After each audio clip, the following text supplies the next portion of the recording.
Hello everybody, welcome. It's what was it again today? Tuesday? I think.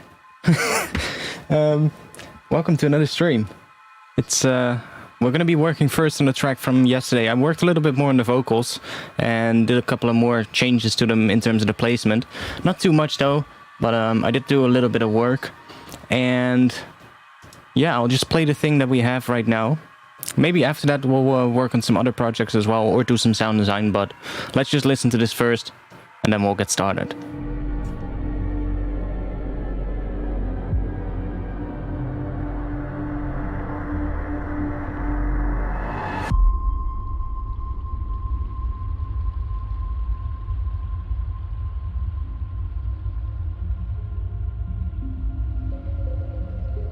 We exist.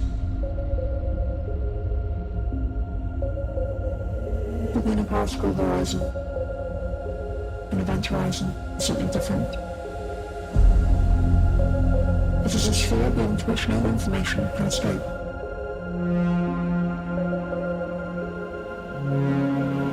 But there's a kind of edge there.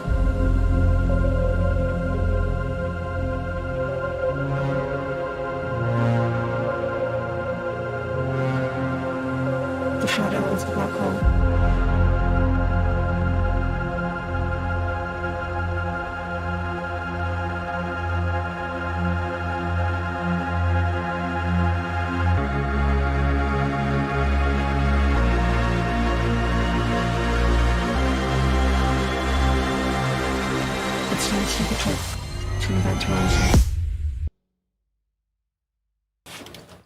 That's pretty much what we have right now.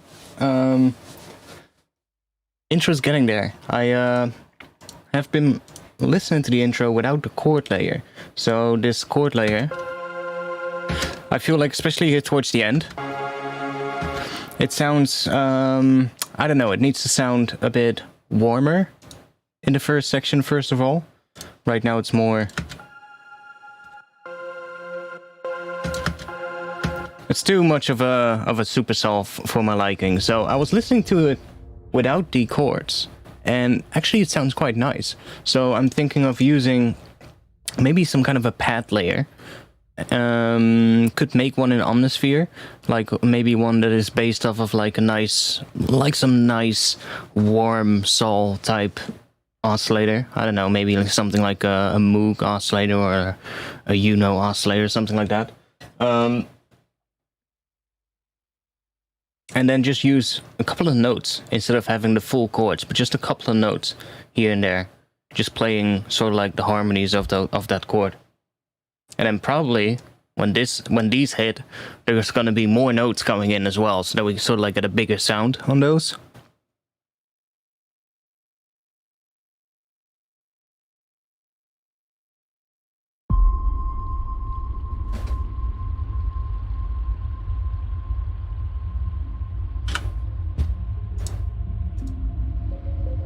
And that ARP thing is going to change. I want to make a nice sort of like synth sequence kind of thing that's going to come in during the intro. Might not even play the full pattern at first, but just like a couple of sparse notes. Kind of similar to what this one is doing. And then, which is that.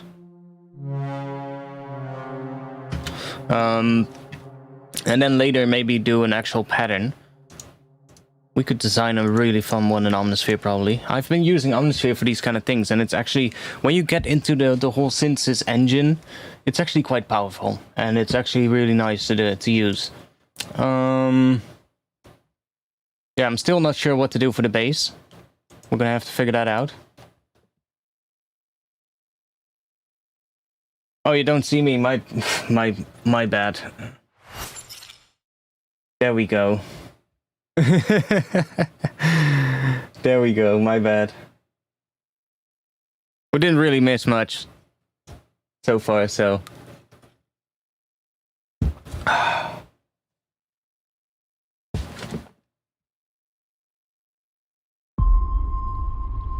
This is without the chord layer.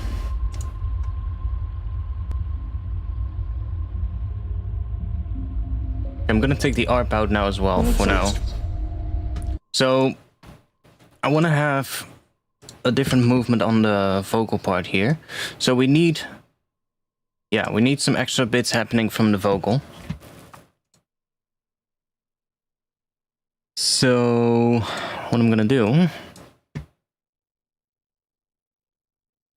see, that's one, we cannot do this with the I'm using the reverb here to kind of create, you know, just create a bunch of different sort of like extra sweeps coming from the vocal, basically.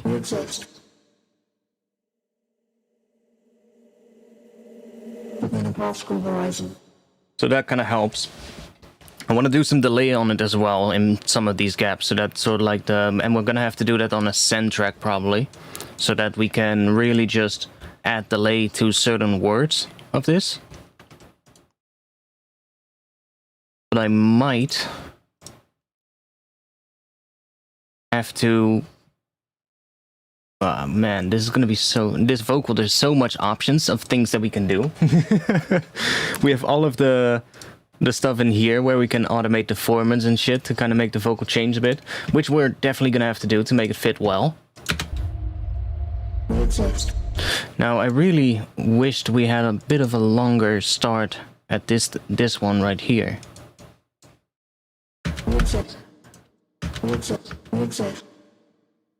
Can try if we can do it. I actually did a whole bunch of warping on the vocal samples already that I had. No, not like that. Let's just do it like this. And then set... Oh, no. They haven't fixed that bug yet, which is a little bit annoying, but whatever. Set that to Complex Pro. Little weird.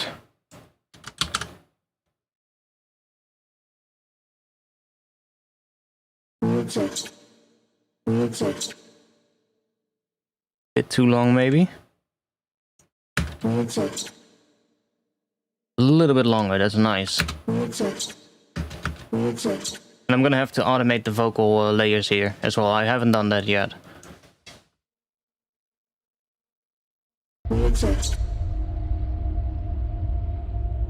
Here we can have some delay probably.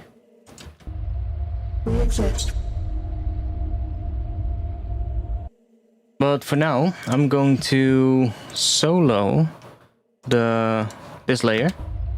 We exist. And let's just, I guess, oh, let's get rid of all of this. That's just the entire documentary thing that I sampled. Let's just take all of this.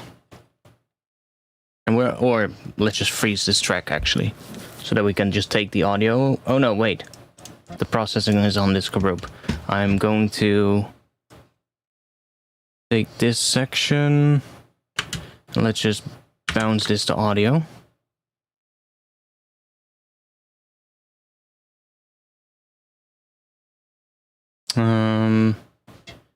Let's bounce the output of track vocal main, basically. So that is the vocal main. And do we want to normalize that? No, let's just do it regularly. Yeah, that's fine. Export. Are we in the right project? I think we are.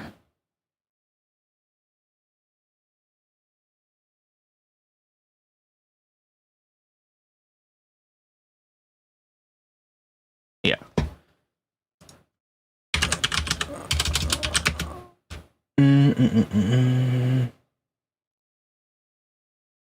And the vocals are literally just from a YouTube video about black holes. That's just what it is.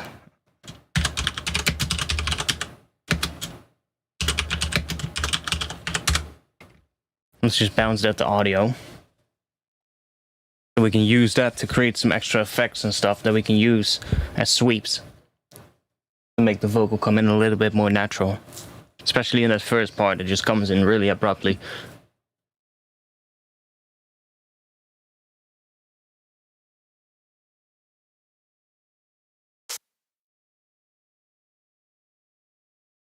Okay, so now we have that here.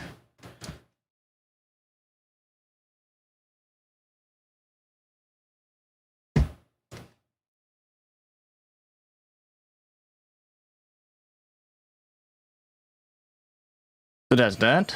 And then we can reverse this. Wait.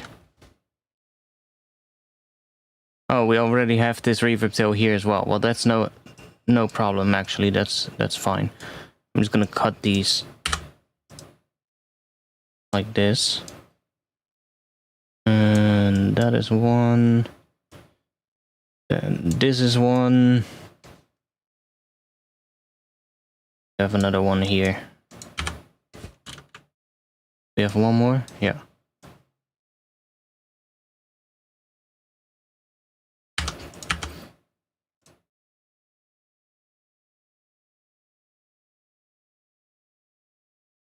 Yeah, okay.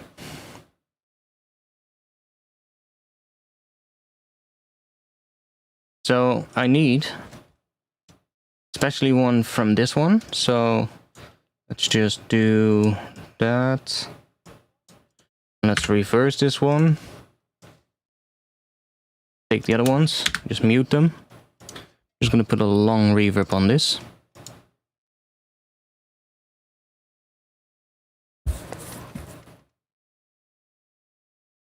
We can also try doing a delay on it. That might be fun.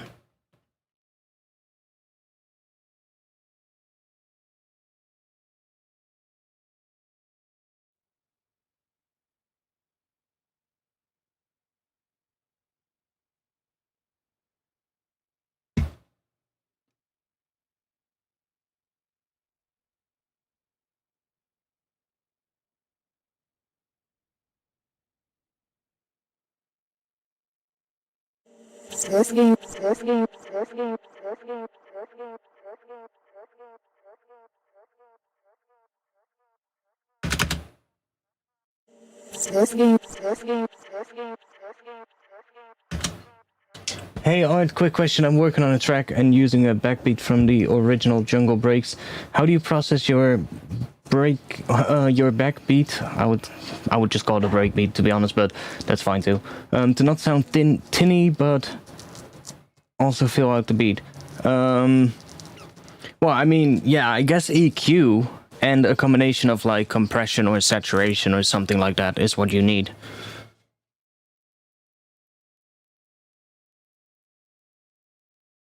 Like usually they definitely need like some extra saturation or some distortion to make them heavier, especially for like modern drum and bass, because they are pretty unprocessed, to be quite honest. Those breaks from those two sample packs, they are pretty unprocessed. So you really want to, you know, like push them a little bit, maybe limit them a little bit with Pro L or something like that, to give them, you know, to squash them a little bit. Stuff like that is usually what you need to do. But then again, also like when you start processing them quite heavily, you'll also notice that there's quite a lot of information in between all of the hits of the breaks. They're not like really tight. The level is pretty low for that noise in between like the hits, but soon you start processing them, that noise is brought up. So you definitely want to do like some transient shaping, for instance, or maybe some, I guess. You can do transient shaping with like a multiband compressor, for instance, to kind of make the high frequencies or the low frequencies or the mid frequencies tighter. Stuff like that. It's really important, in my opinion, to get them to really sit well. But yeah, it really depends on the break, right? It really depends on the break and the track you're using it in. So.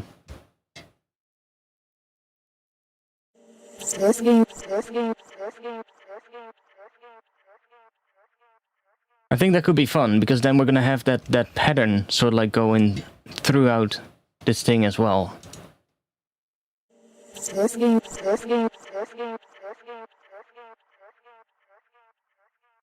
a little, let's see, what do we have else?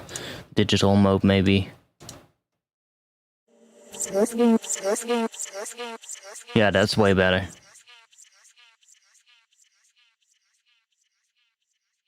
So we want to have this. I'm just going to leave this at 100%, and I'm going to group this with a dry chain. So we got that. And maybe make that one a little bit quieter. And then I also want to put like a heavy reverb on it as well. So we get like a reverb tail, but with that movement of the delay in it. At least that's what I hope. And because it's synced to 1-2, we can then flip it around again.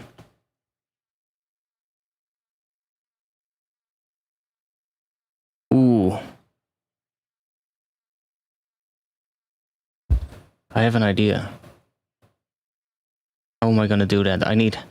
I want a reversed version of that vocal in the reverb. So I'm gonna need a version that is like this, but the reverb in front of it. So I'm gonna have to do 2 layers then. Let's duplicate this. Okay, now we're getting tricky, but that's gonna be fun. Let's see. This is gonna be the delay, and this one is gonna be dry. I need to think real quick.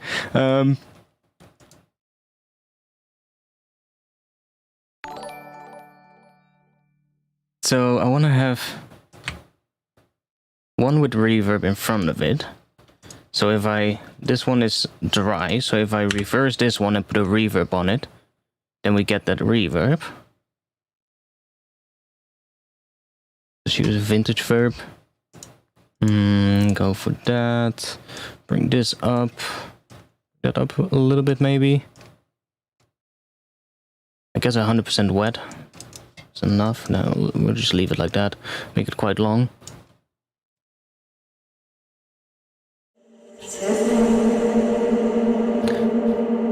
That's loud.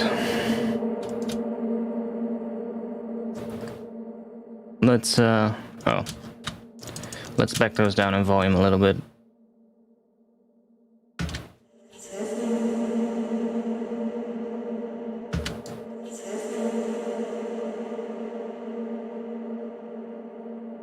Okay, so now I basically need a delayed version of this one.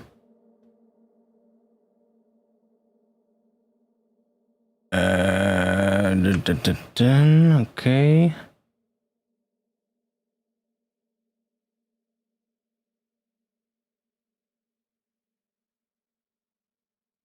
So that's gonna be right there, roughly. And that one needs a delay on it, and then they need the reverb together. So the reverb needs to be on the group. And then we want to have, I'm just going to get rid of all of this for now. In fact, I can just do this. Just move those off to the side. That's the, sort of like the bounce down version, so I'll have that one there. In fact, I'm not sure how long this tail is going to be, so let's just move them way further out, or let's just move them down here.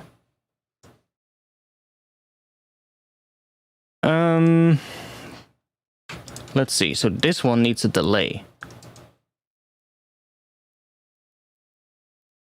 And then if we flip it around later, we're basically gonna get a delay. Wait, does it already have the delay on it? Yeah, okay, good. Get rid of this chain, because we already have it right here. We can ungroup this, so this one is just going to have the delay on it.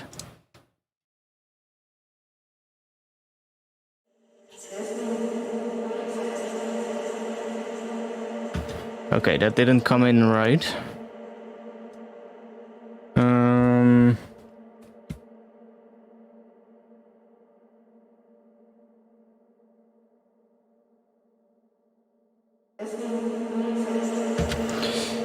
This one is going to be moved to right here.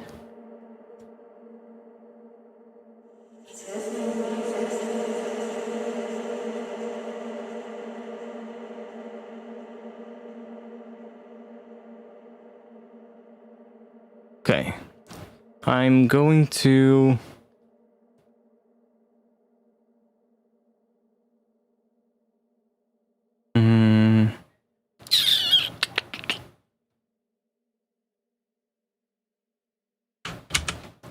Let's take this. Let's just drop it on both of these.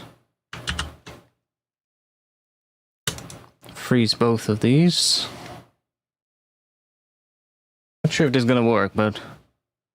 Oh, wait. I have an idea. Let's switch this one to ghost mode. So if I bring this up, then the delay is going to frequency shift up, which means that if I then reverse it later, it's going to frequency shift down. Do I want it to go down or up? I think down. Let's try that out.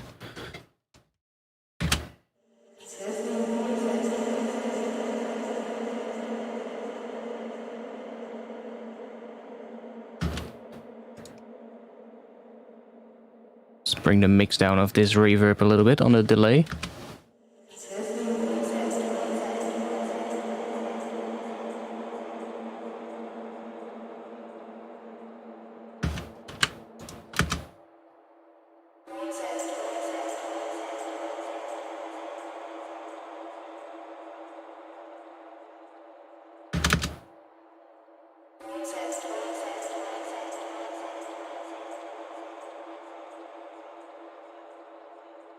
I guess that's good. So we can freeze this one.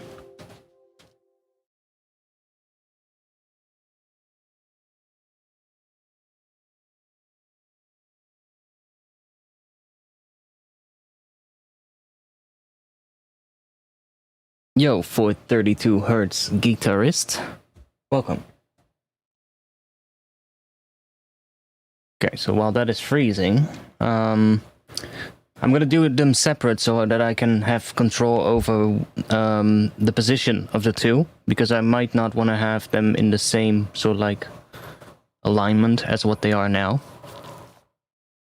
It's kind of hard to judge. Whoa, that's a long tail. Okay, cool. Flatten. It's probably not all that long. Yeah, it's not going to be all the way up and down, but it's quite a long tail though. I guess we only need the tail for this part right here, so we can get rid of that.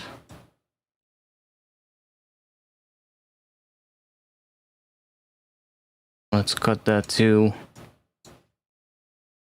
a nice... Let's do this long for now. That's quite long, but I'm gonna make it shorter later. And then we can reverse this one, so... Let's reverse that. And then we have this one, which is just reverb. Holy lack. Come on. Okay, there we go. So we're gonna bounce that one as well.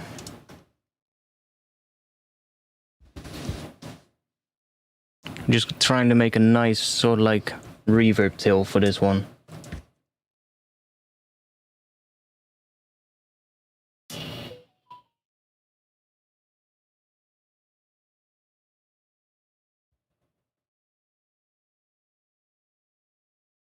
Hi from Russia. Welcome to this stream and hello to Russia.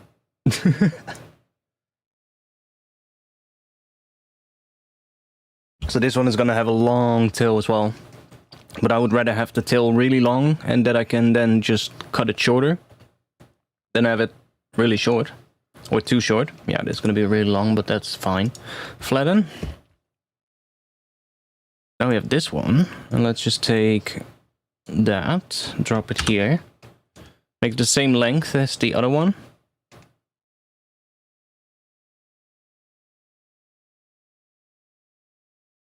And then reverse that as well. From Zambia. Damn, that's nice. Didn't know I had people watching from Africa. Welcome. So, now we have this. It's gonna be quite loud, but I can play it already.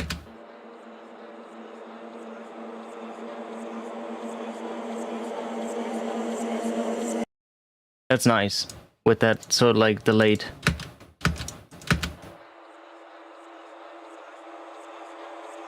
Now I think we can make this one even more interesting. I think it would be fun if we pitch this one down. So I could try Sound Toys Little Alter Boy. And just go down a full octave maybe? Oh wait, we have to do the formant as well, otherwise it's going to sound really weird.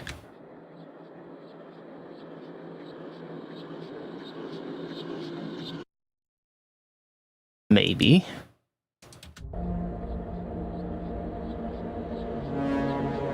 But there's a kind of edge there. So this one is going to have to be used right here, basically. So the vocal comes in right there.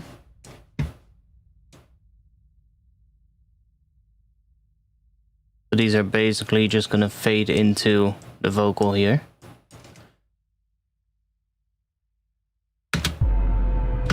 So they're gonna be shorter.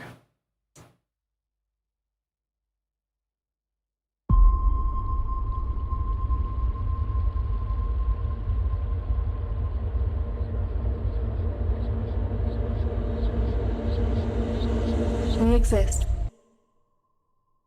See, I have to adjust this one. We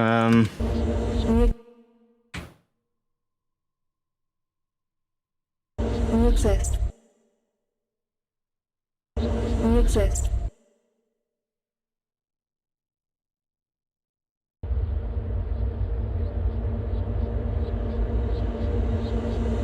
We exist.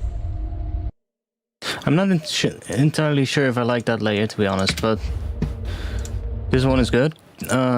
Let's put an EQ on it.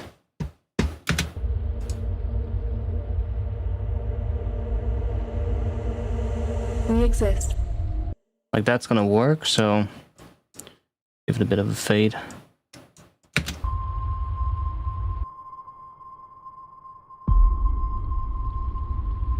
Okay, let's just do that one.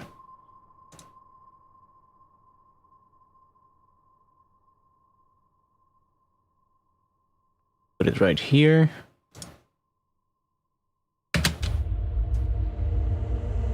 We exist.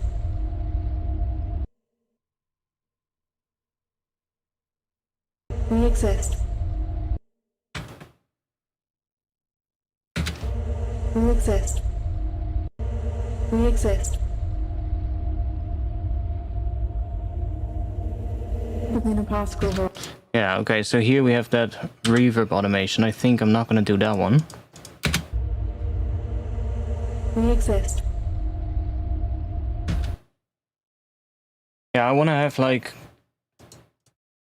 some automation on this first of all, so we have, of course, We exist.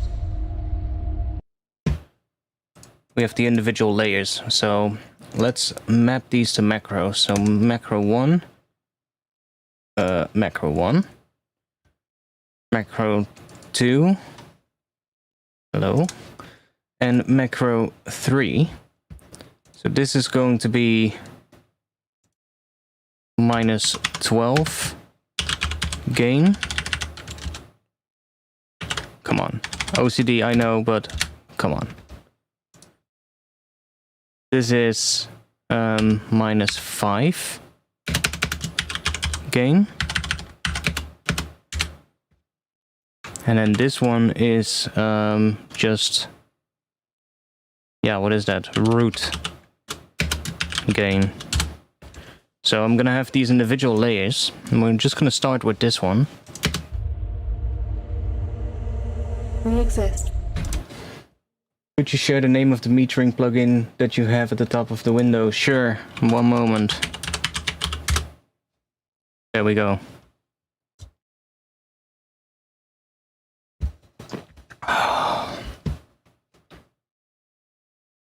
So because I have these still in effects. I haven't printed it to the vocal sample yet. I can actually put effects on these layers, so I'll actually name these. So this is the -12 layer. This is the -5 semitones layer. And this is the root layer. So you can see we already have a reverb on the root channel. And that's creating a couple of the sweeps here and there. Like these right here. An event horizon is something different. It is a sphere beyond which no information can escape.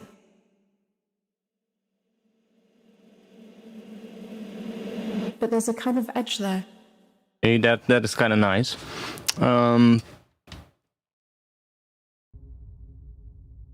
And then I also can put like delays on the individual ones. So let's say delay on the -12 or on the -5 to kind of bridge some of these gaps as well.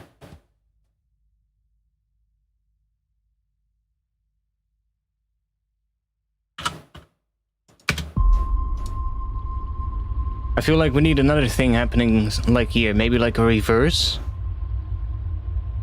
Spaceship flying by. We exist. Maybe. Let's see what we have. Cinematic packs. That one. Transitions.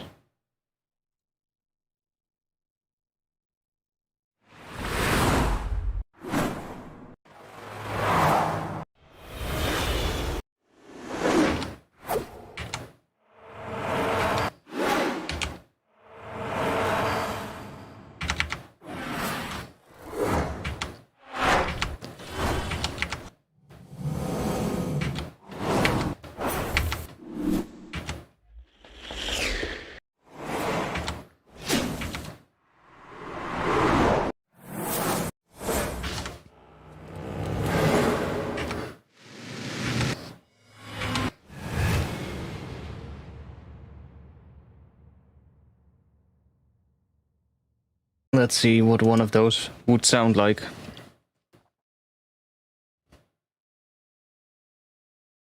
So again, I think it would be fun with one of these to reverse it, so that we get more of that.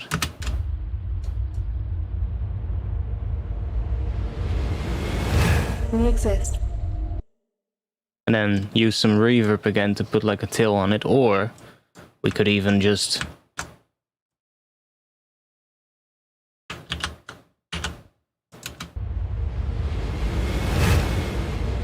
We exist.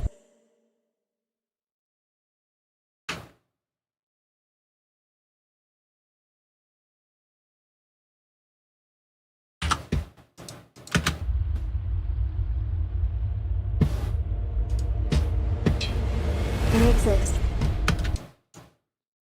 we need a better one. We can find a better one. But we can always do stuff like that to make it fit. These are all a little bit short. I need more. Maybe in sweeps. Okay, that might work better, these kind of ones.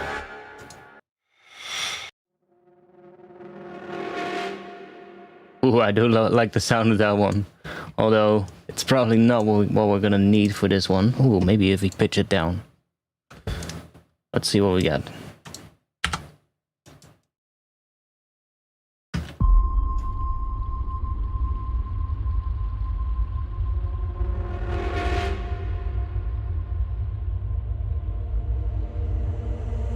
We exist. Yeah, there is no impact here, I think. Yeah, there's a very, very faint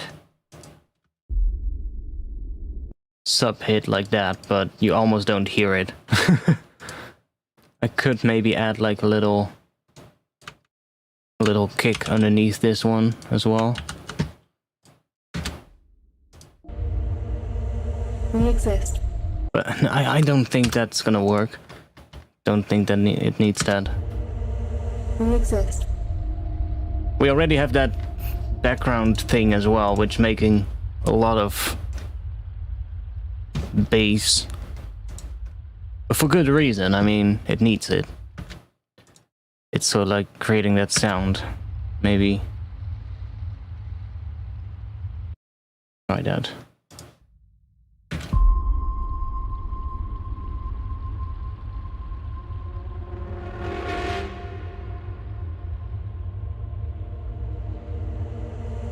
We exist.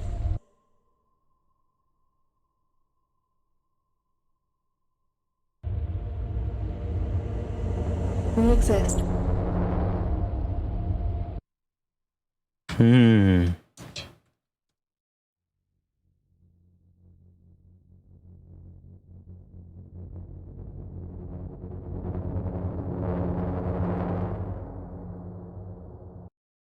Kinda nice.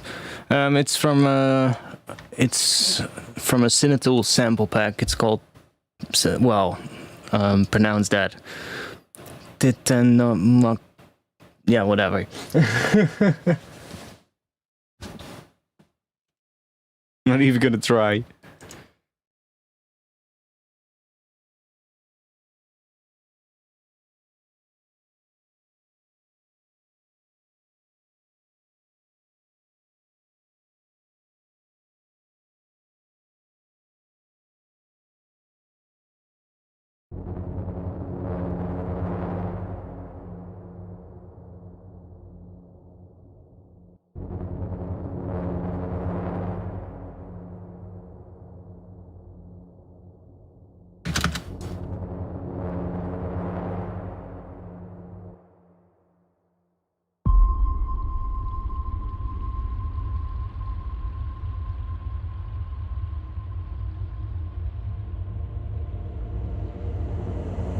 We exist.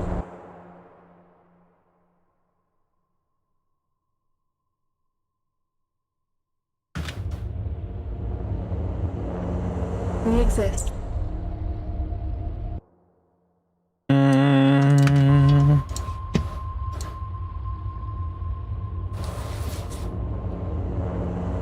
We exist. Within a particle horizon, an event horizon is something different. See, it's sort of like already fading out here as well, in terms of volume. See, I'm automating the volume to basically just go down. So we can only have it mostly here in the first section. And then that lower thing is just fading out slowly.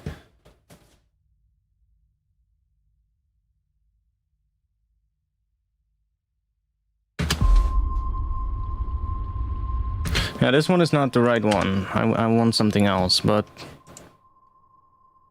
we need some kind of a sound happening in this first section to make things a little bit more interesting.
We exist.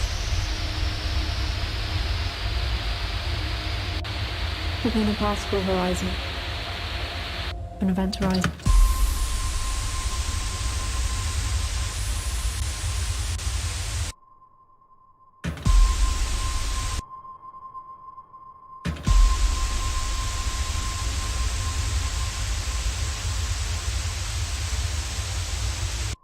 Yeah, that's the pitch we need. So we can also go to -11. Let's stick to, yeah, that one. see what we can do with this one. I'm gonna add... gonna start with some volume automation.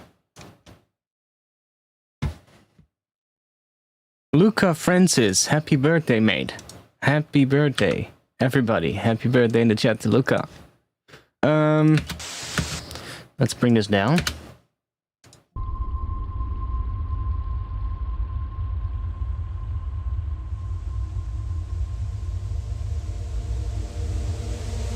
We exist.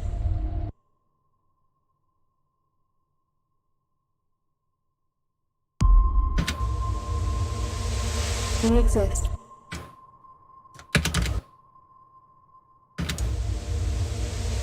We exist.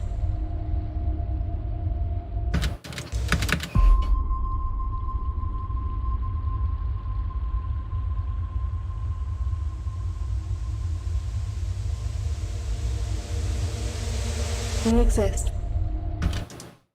Okay. And we can do a little thing like that as well, just like what the other one is doing on the vocal. Just go down.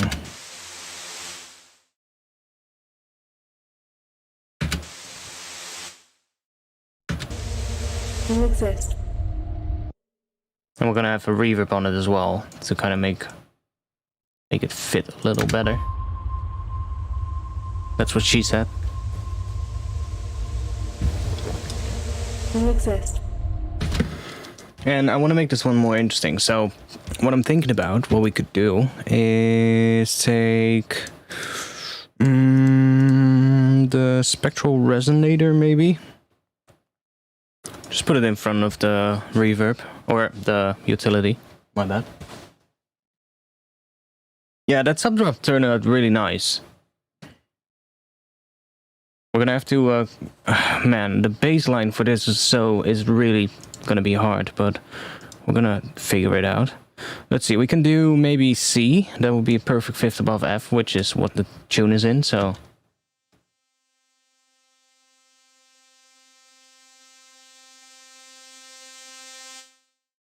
Look at that. Could go for C2.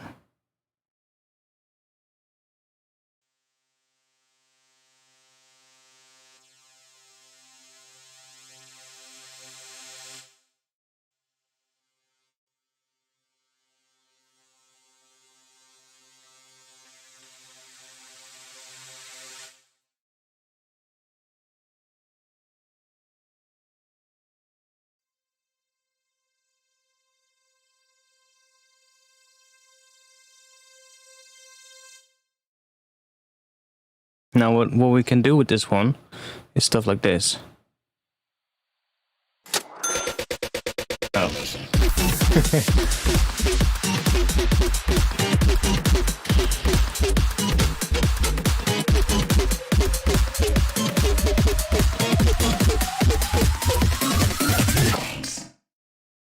Thanks to 432 Hertz Guitarist for the 169. Thanks a lot.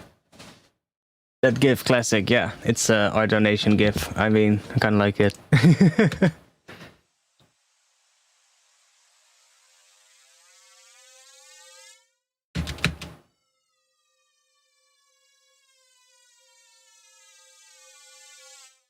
You can do something weird like that.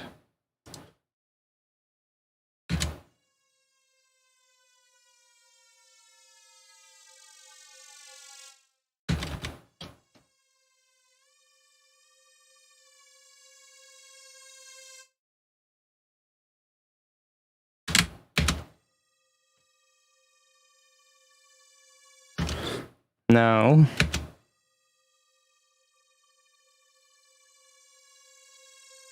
I want to make this even more interesting. Let's see. F, maybe?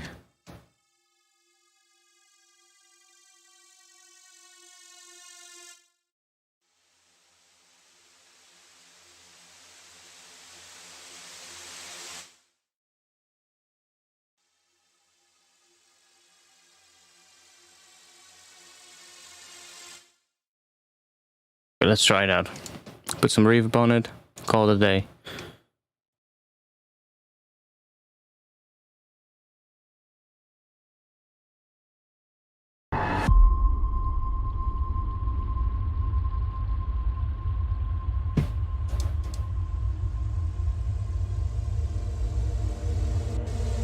We exist. Needs to be lower.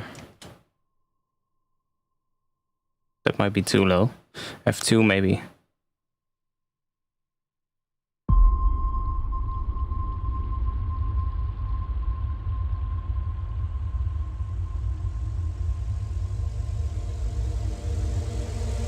We exist.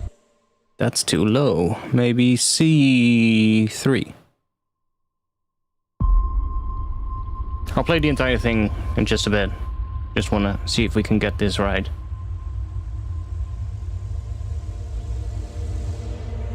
We exist.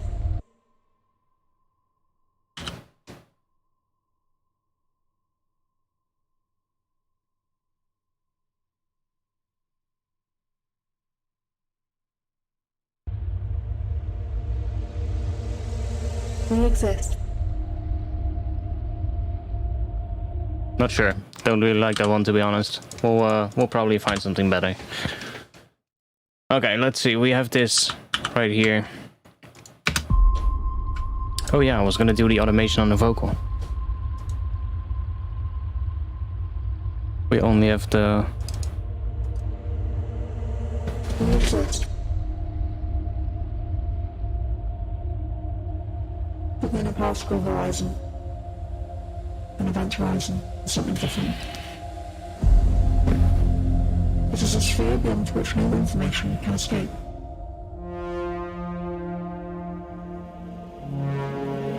But there's a kind of edge there.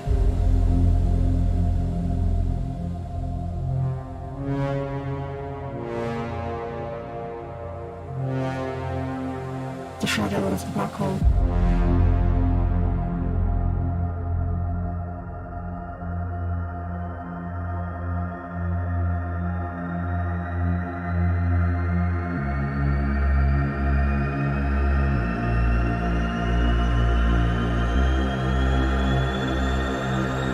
It's time to take a trip to an event horizon. Yeah, so that's what we have. And then we have some drums here, but that's for later. We're mostly working on the intro right now because I found this vocal in a YouTube video about black holes, and I was watching that. It was quite an interesting video. It's called "What Exactly Is a Black Hole?" on the channel Event Horizon, I think it was. And I was like, hey, that's actually a really nice vocal, and there's some really good parts in it, and almost no background music that I can and the bit of background sound that is there I can easily filter out or use. Like I used Isotope RX Spectral denoiser to get rid of it, like basically just capture the background sound close to the vocal sample that I took, and just captured the background sound in a section where there was no vocal, and just then then basically just find like a section in front of where the vocal is, where you only have the background sound, and it only has to be like 1 or 2 seconds. So just capture the noise profile of that, and then remove that from the vocal part, and that way I was able to clean it up. So yeah, that's gonna be fun, and that's why we're also spending a lot of time on the intro right now, because I really want to get that vibe with that vocal right.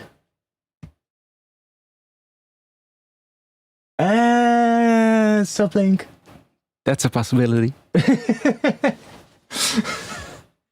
Yeah, Valhalla reverbs are my favorite for sure. I have Pro R as well, and Pro R is great for sound design. Don't get me wrong. Like, Pro R is amazing for sound design because you can do so many weird things with the thing right here.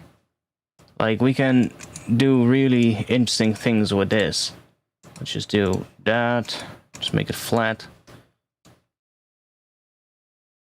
Like, you can then shape bell. Create like really weird things like this. Oh wait, this is the EQ. Do it on this blue line, so it's sort of like the decay gets like really long on certain frequencies. You can do really weird sound design tricks with this one like that. And get some really weird reverbs.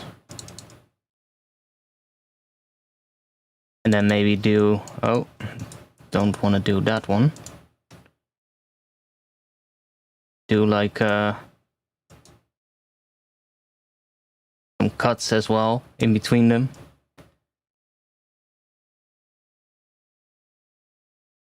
Gonna get some really weird stuff.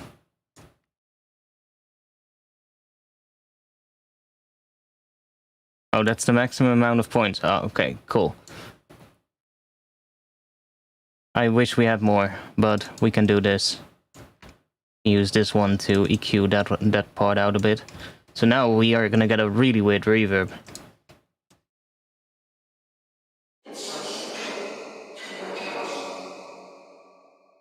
See, those frequencies stand out a lot more.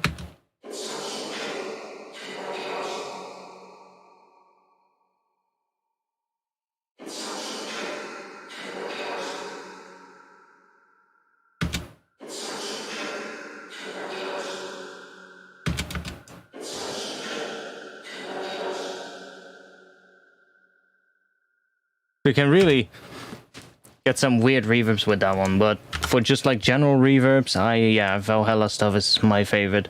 Vintage Verb and Valhalla Room are basically the two that I really like. Can you automate the EQ in Pro R? I don't know.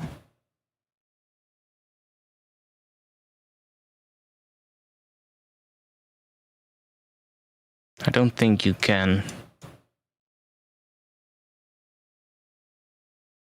This is not controllable. Yeah, well, we can double click it, of course, but I don't think you can. But you can always move it around while it's playing back and recording the output of it, of course, so that's always an option.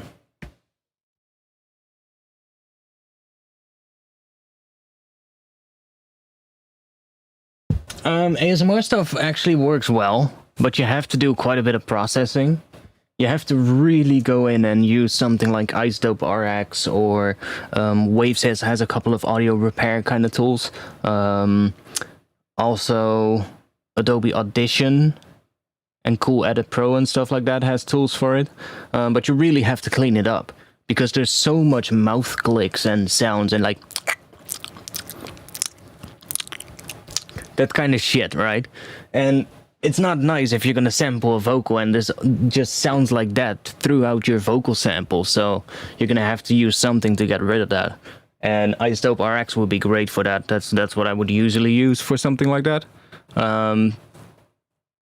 This vocal luckily doesn't have it, because it's a vocal from a video that's a bit more, you know, cares a bit more about the audio quality of the voice. Not saying that the ASMR videos don't care about the audio quality, but whatever floats your boat, you know. But I'm not a big fan of hearing. I'm not a big fan of hearing continuous mouth sounds in my ear, just on purpose, you know. Like the occasional sound, I get it. If you speak, sure.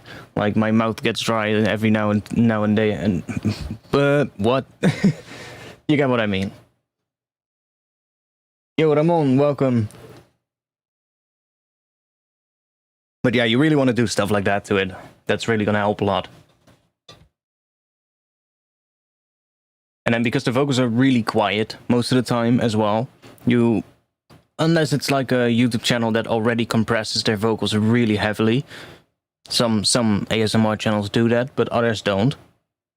So sometimes there's like huge volume changes in the audio, and you really just want to compress the shit out of it, so you really bring up every little thing.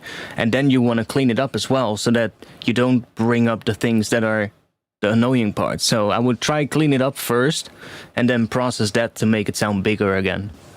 Because you're gonna lose some parts of the vocal as well when you're cleaning it up. It's just like, yeah, that's just gonna happen. Same thing with like what I did here. It's I did some denoising, and that is going to make the vocal sound a little bit less higher quality, but you're also gonna get rid of the background sound, which is probably pitched. So yeah, you know, you're gonna have to deal with that.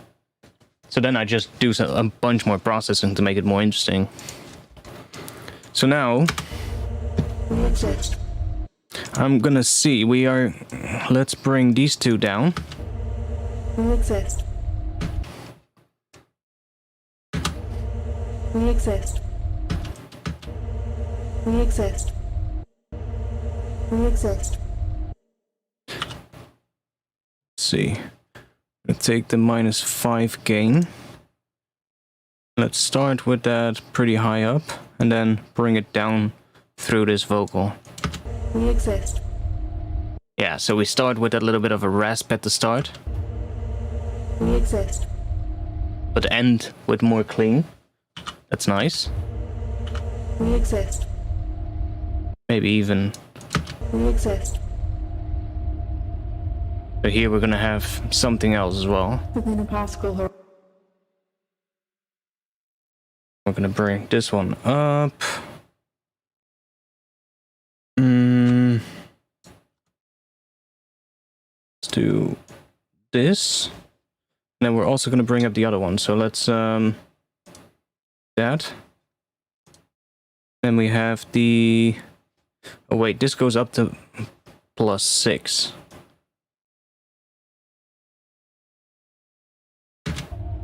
Within a particle horizon. Yeah, that's nice. And then take the -12 as well.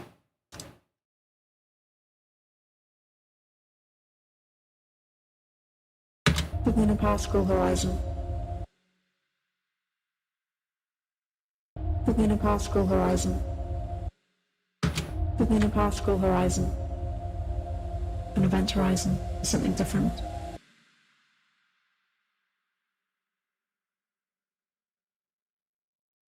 And then we also have the gain of the root. So we can maybe take it down a little bit here. An event horizon is something different. That's gonna be cool. An event horizon is something different. So now we have the root -5 and -12. So when that one goes down, we want the low one to come up. An event horizon is something. An event horizon is something different. That's gonna make such a big change to the vocal overall. Like, listen to this first part and then the vocal parts We here. exist. Within a particle horizon. An event horizon is something different. It is a sphere beyond which no information can escape. It's way more static here. But there's a kind of edge there. The processing on these layers is basically just a little alter boy. So this one goes down -12. This one goes down -5. And this one is just playing the root. And then the root has a reverb rack on it as well, which I'm using to automate in some reverb in these sections right here.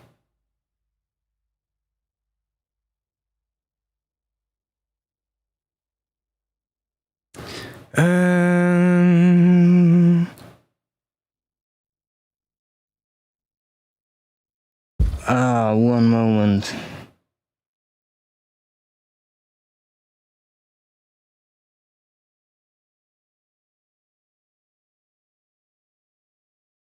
I want to do delay on these as well. But if I'm going to put delay on these chains, then the delay is also going to be brought down in volume. How am I going to do this? Let's see. There's no sense in an audio effect rack, sadly. That would solve it. But there are no sense. Oh no, there's no sense. How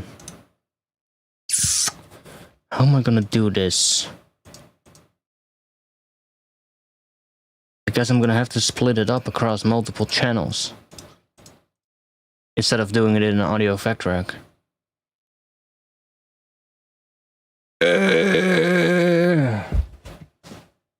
Damn it.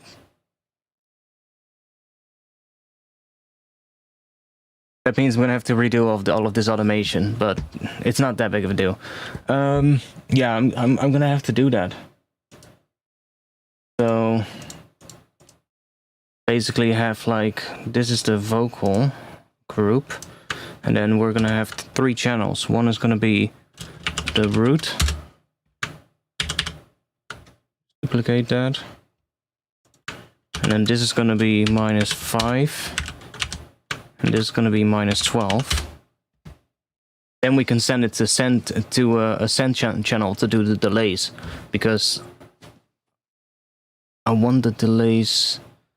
Holy shit, I'm gonna have to do groups and groups and groups, but it's gonna work. Or are the sends separate from the volume here? I'm not sure.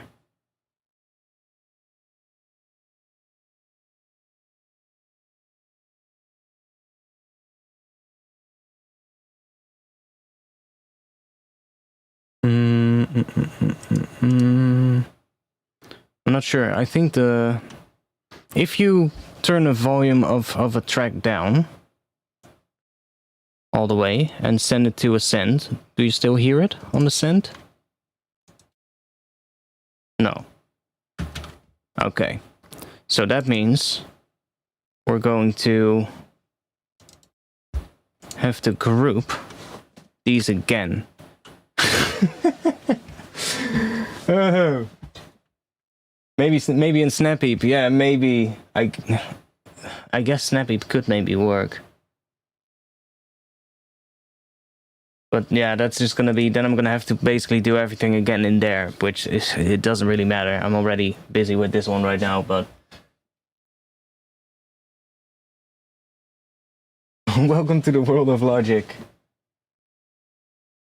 Yeah, I'm getting there though. I want to do something, but I want to be able to control the volume of these layers, but I also want to be able to generate a delay from them even when their volume is all the way down, if you get what I mean. So we're gonna have to do the volume after the signal has been sent to a return track where the delay is gonna be, and then the volume is gonna be done after that, after it has sent its signal to the channel where the delay happens, which is a little bit of a cumbersome workaround, but it's gonna work.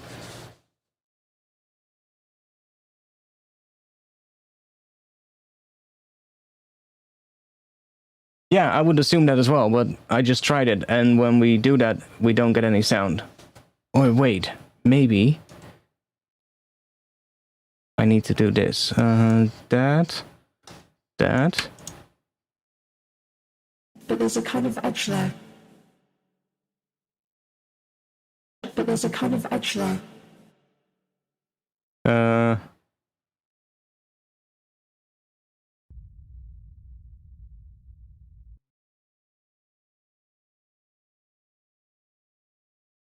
I need to do it on this one.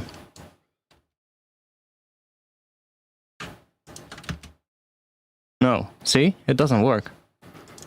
So it's actually post fader, apparently.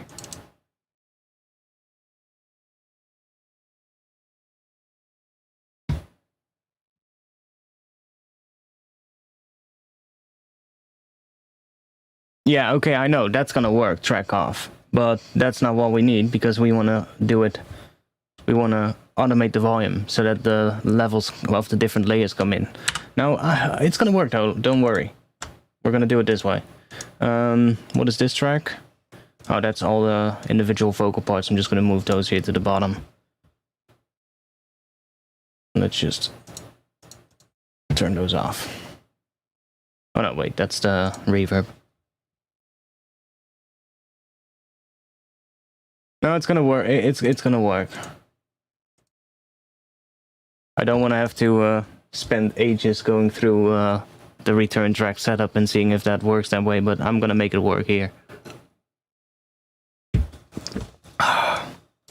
If we group this again, so I'm just gonna call that a root volume. Group this one, -5 volume, and group that one, -12 volume. Now we can, if I'm correct, send this channel to a return track and automate this volume to be all the way down so that we don't hear this one, but we are hearing it coming through here. So to test that, let's just put something weird on that channel so we can really test it. Let's do let's take a little altar boy, on the return track and just up 1 octave. So now, if we play that one... But there's a kind of edge. Wait. Oh yeah, wait, I have to do all the processing.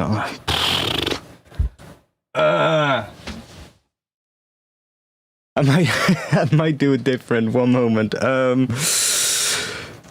Let's think. Ungroup. Let's get rid of these. So here we have that. The processing is on here.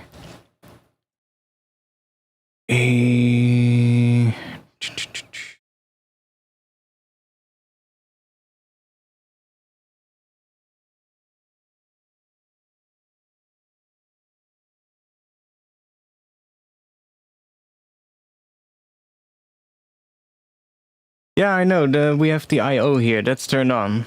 That's this. That's the output.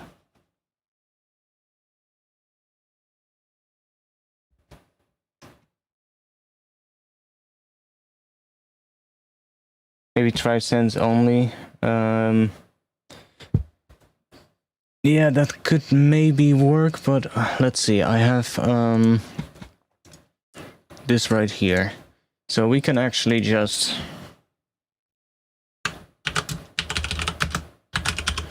do that. Should work.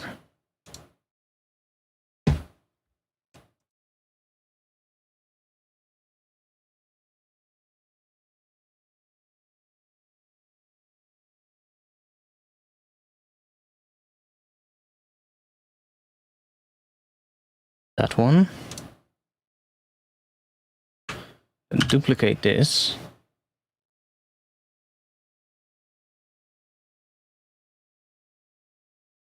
That one.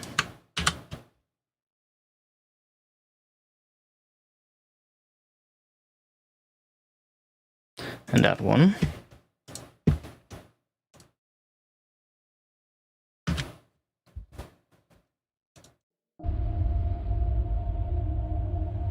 Within a particle horizon. An event horizon is something different.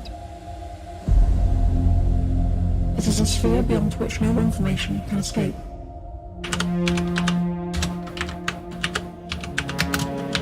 But there's a kind of edge there. Oh, my bad.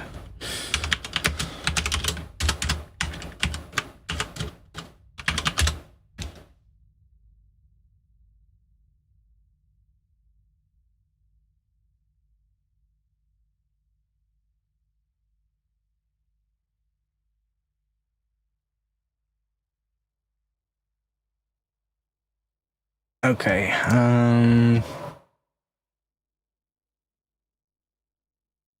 I guess then I can also just take all this processing and put that on the track itself. Or really, then we're going to be able to send this with the processing to a delay and then do the volume after all of this.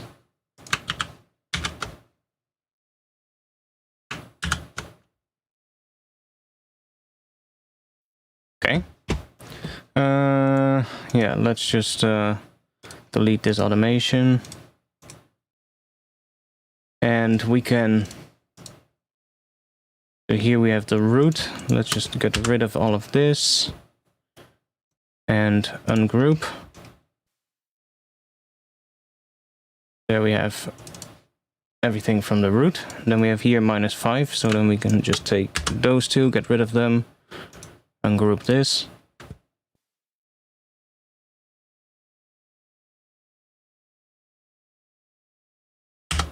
Get rid of that. Group. Now we just have them on separate tracks, which is fine too.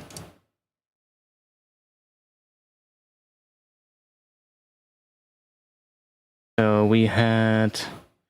Okay, now I'm gonna do the volume automation here. Let's just create a little volume rack.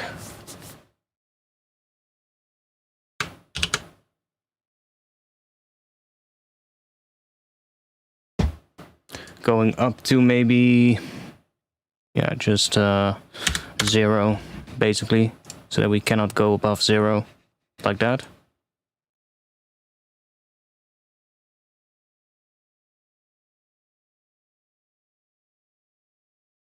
We can copy that and put it on all of these.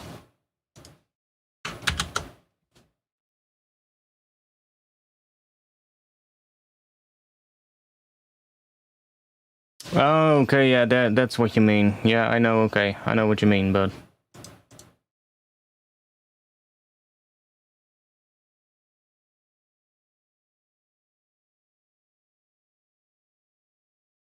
We're now so far in already, we're gonna do it this way.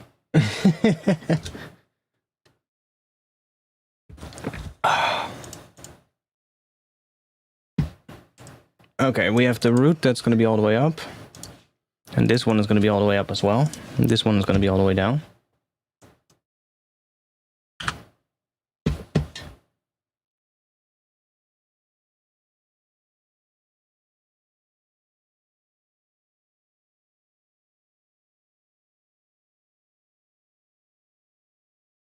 That's the root that's gonna stay. This one's gonna go down. We exist. We exist. We exist. We exist. Within a Pascal horizon. Within a Pascal horizon. That one was going down and then up, and then we had the...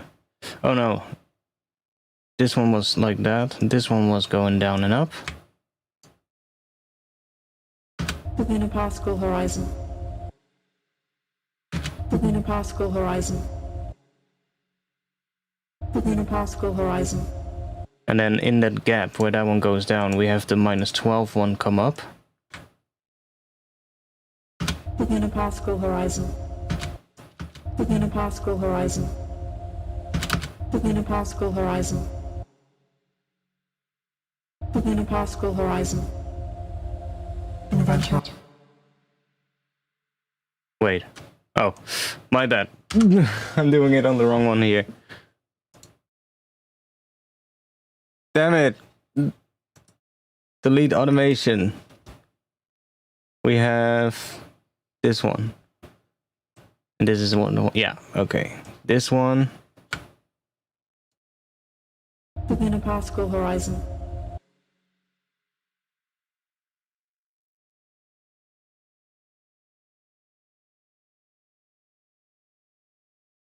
Within a Pascal horizon. Within a Pascal horizon.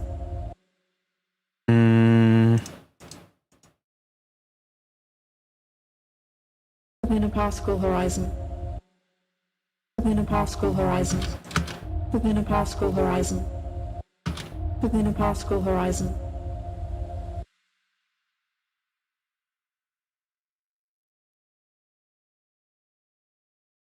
Within a Pascal horizon.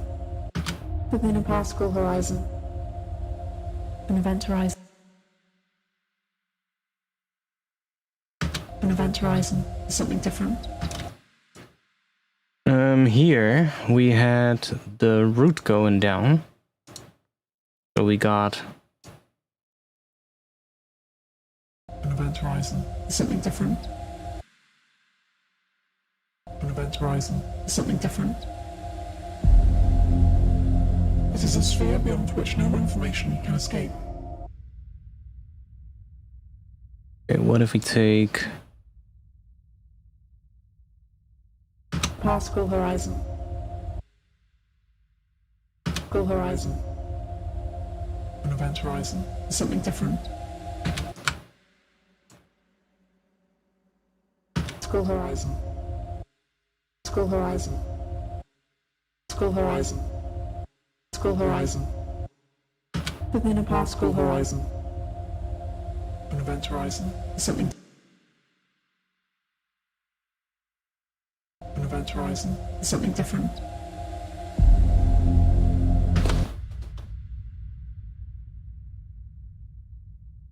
It is a sphere beyond which no information. It is a sphere beyond which no information can. It is a sphere beyond which no information can escape. Damn it, I'm doing it on the wrong track again. Fucking hell.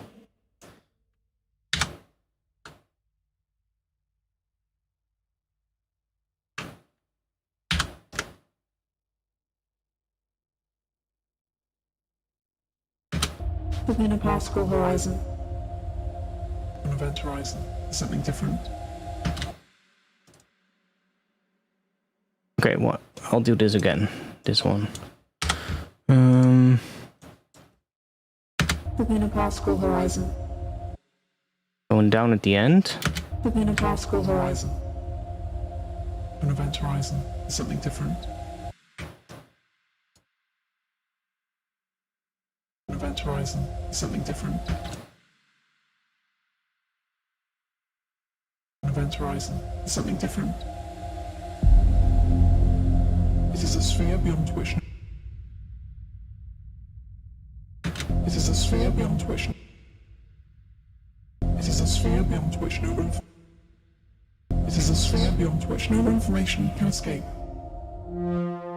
It is a sphere beyond which no information can escape. It is a sphere beyond which no information can escape. This one I had to really MacGyver. It sounds a little off. Which no information can escape. Which no information can escape. A little.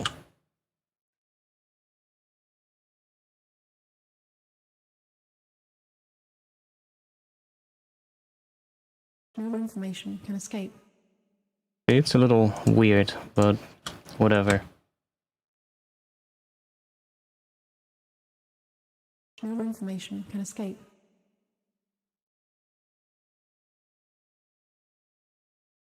Sphere beyond which no information can escape. Kind of still works. Doesn't sound too weird.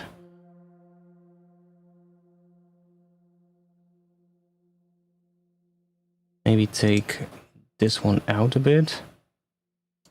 No information can escape. It is a sphere beyond which no information Can escape.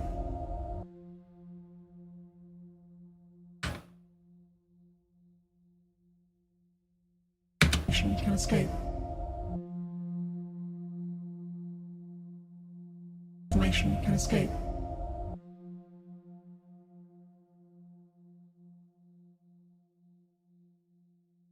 Can escape. Can escape.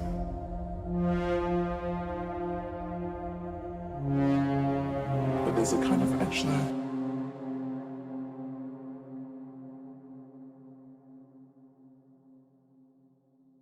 But there's a kind of edge there.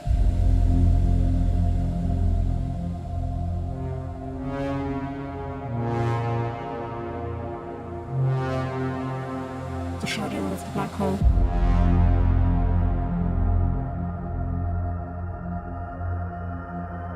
Yeah, here they're basically all just gonna be all the way up. Except for maybe this one. That one is kind of cool like that. The shadow of the black hole. The shadow of the black hole.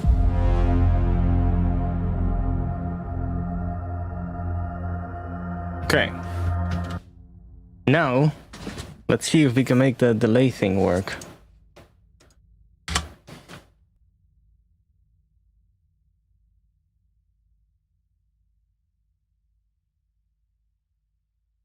I probably want to have different delays for the different ones as well. Root delay. Oh, we cannot do that.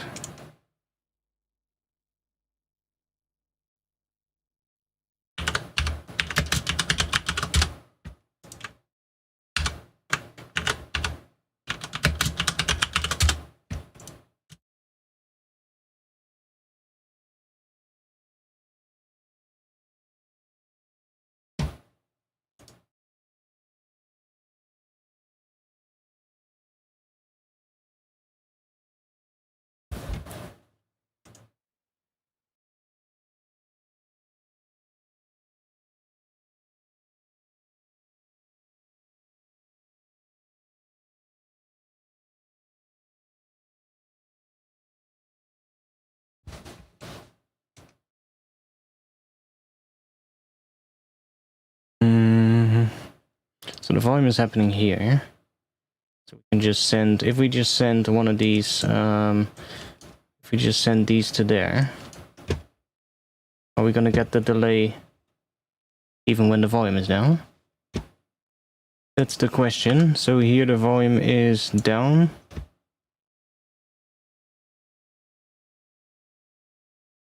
Wait, I'm not using the low one at all. Didn't I automate the low one? Wait. I automated the formant. What the hell? That was not what I was supposed to do. I was supposed to automate this one here. Event horizon, something different. Let's see. We exist. Within a Pascal horizon. Event horizons, something different. Okay, we are gonna have this one coming up a little bit here. Within a Pascal horizon. An event horizon, something. An event horizon, something different. It is a sphere beyond which new information can escape. An event horizon, something different. It is a sphere beyond which new information can escape. An event horizon, something different. It is a sphere beyond which new information can escape.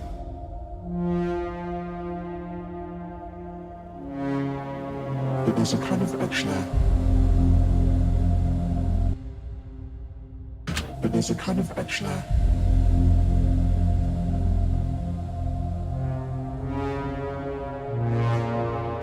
The shadow of the black hole.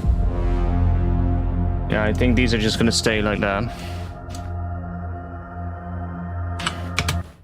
Okay, let's see.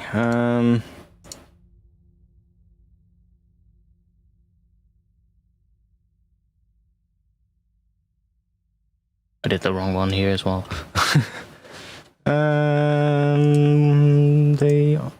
I did a delay on this one already, so let's see if we can add some delay here and there.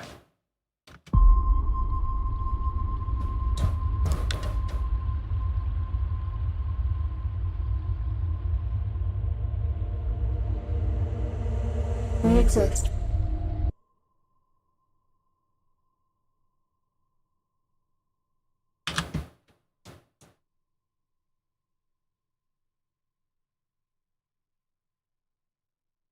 We exist.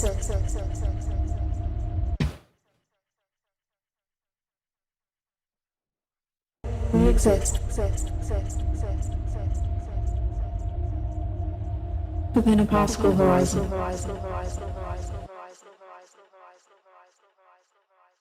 We exist. We exist. We exist.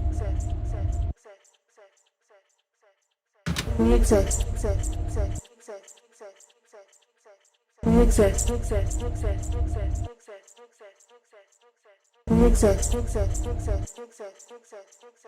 We exist.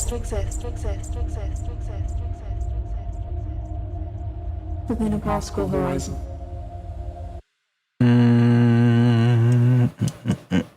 We exist. Within a Pascal horizon. Let's see. We exist. We exist. We exist. We exist. We exist. We exist. Within a Pascal horizon.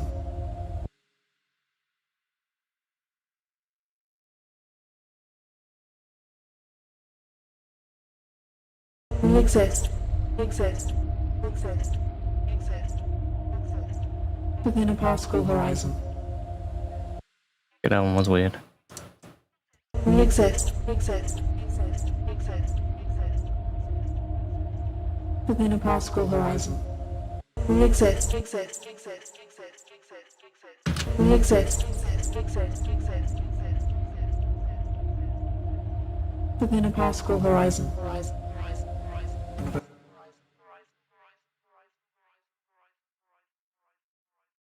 School horizon. An event horizon. School horizon. An event. We exist. Within a particle horizon. An event horizon. Yeah, I'll figure it out. One moment. I'm getting a call. One moment.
There we go.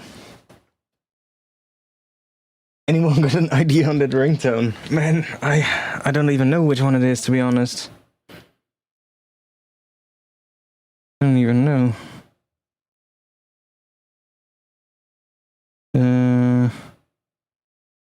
Mafia Saturate.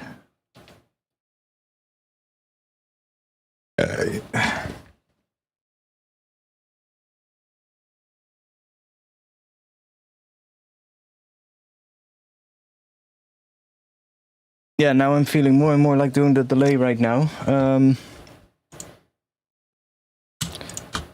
just gonna get rid of all of this. I'm just gonna put that volume automation thing on these tracks right here for now. And get rid of the groups. I don't know how I'm gonna do the delays. I'll probably just resample the vocal when I'm done with them. And then just do it afterwards. It's gonna be easier probably as well. Ungroup. Ungroup. And ungroup.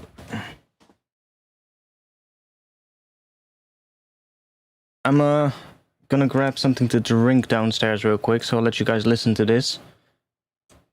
What we have right now. I'll put the chords back in for now and the arp as well, so that it's a little bit fuller. Because we're gonna have to make a better one.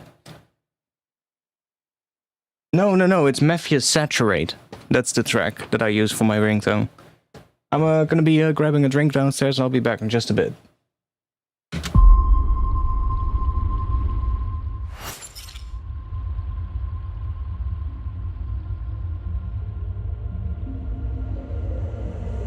We exist. Within a particle horizon. An event horizon. Something different. It is a sphere beyond which no information can escape.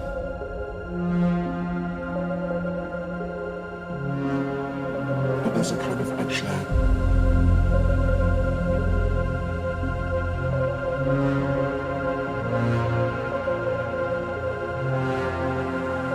The shadow of the black hole.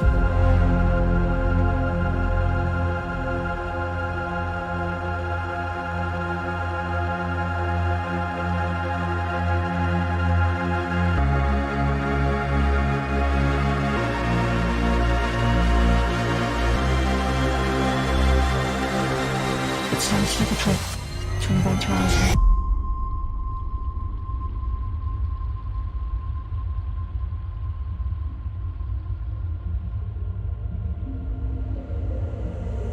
We exist. Within a particle horizon. An event horizon. Something different. Okay.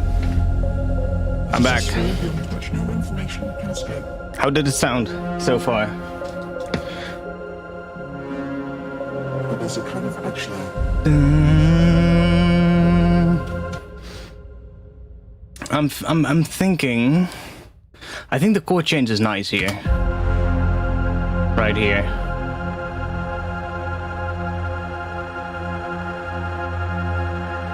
But like I said, I have this arp, and I think we can make a better one. Better one than that one. And we have those chords, which sound a bit too static for my liking. And without the chords, I kind of hear like it would be nice to just have a couple of pads playing some of these notes, but not all of them. Just sounds a bit. Sphere beyond which no information can escape. Sounds a bit deeper. And just have some extra stuff here with those There's pads. a kind of edge there.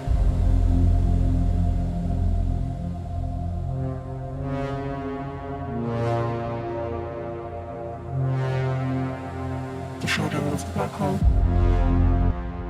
Okay, let's see if we can make yeah, some of those pads I think would be nice to do.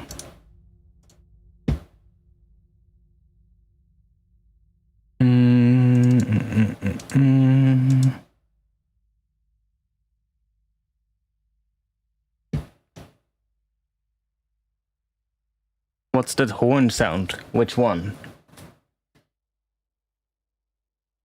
Well, we're gonna have to wait a little because I've just dropped an Omnisphere in the project, so we have to wait for that to load.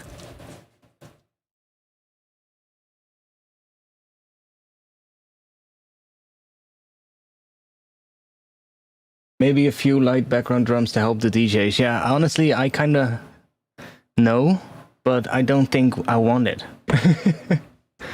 To be honest.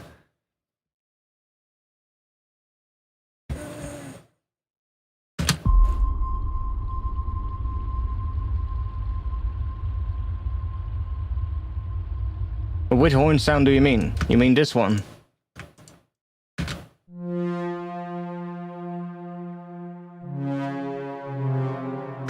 That's just an Omnisphere with a patch that I made. Think I made this one myself, to be honest.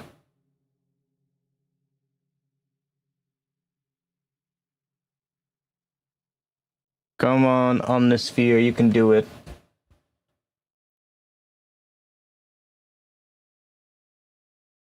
Yeah, it is this Omnisphere patch. If it wants to open up, that would be great.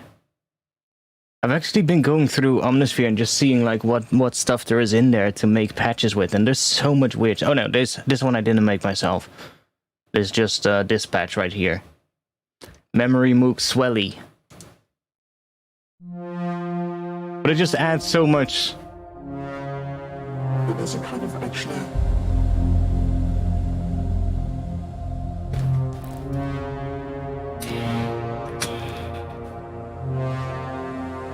The shadow of the black hole. Okay, let's see. We have an Omnisphere now here. So let's go to pads and strings, maybe. Let's do... yeah, let's just keep it on all Spectrosonics. Let's do this.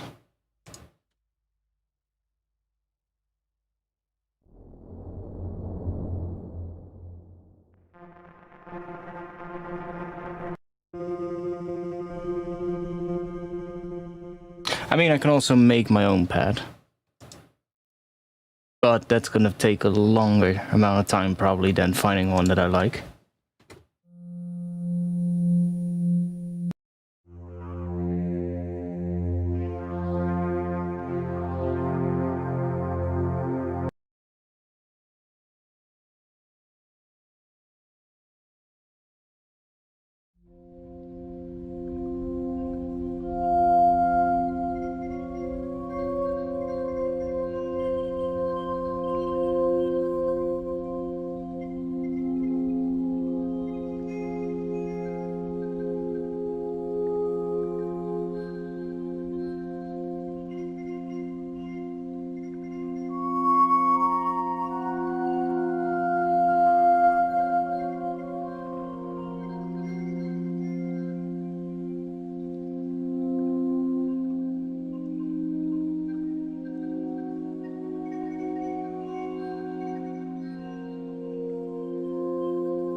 Okay, well, we can try. I mean, initial or clear patch. Is that what we need to?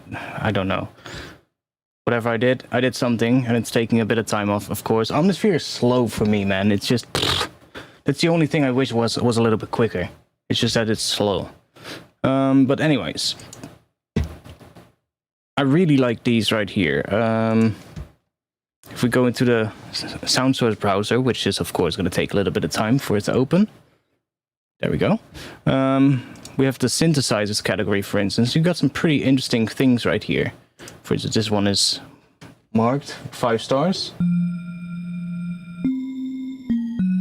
That one is good for like granular stuff, obviously. But we're gonna have some pretty nice stuff. Analog.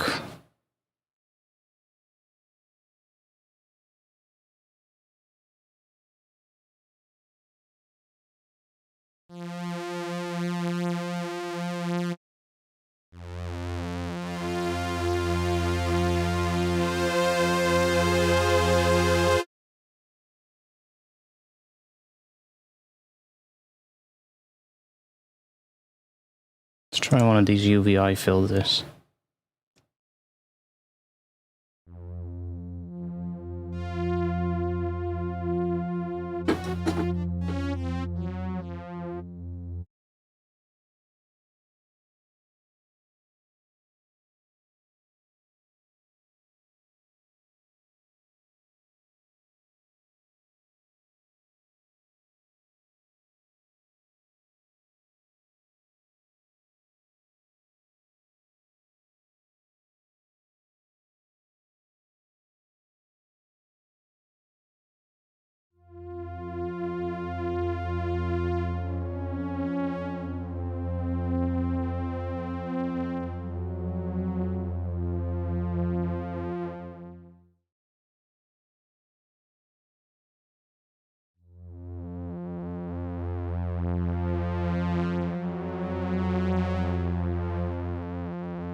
Okay.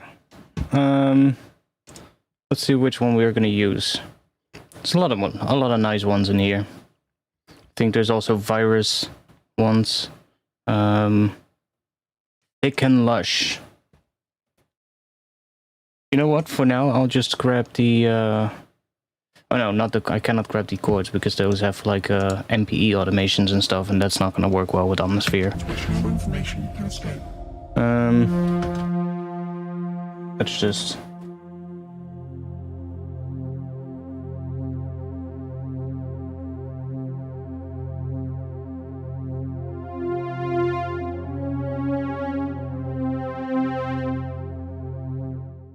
Okay. See what else we have. We have dark pad fast.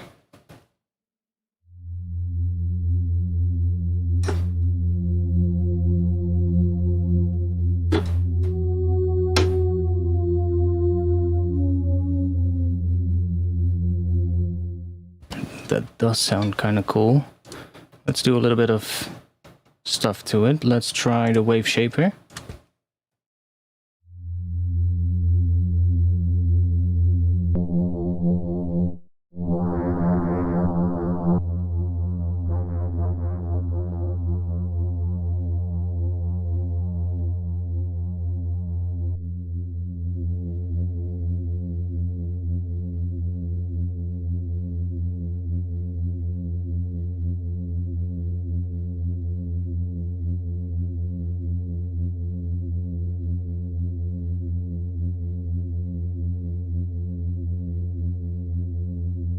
Okay.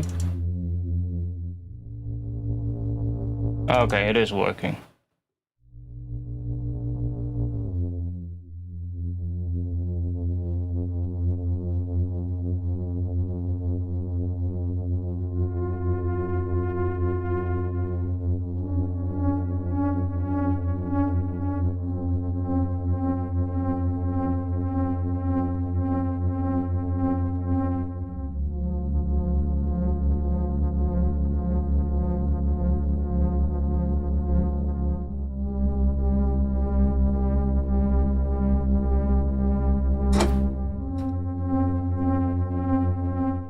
That's kind of cool though. Now we can go back and do some switch around those waveforms and see what we get. We can also add some unison maybe.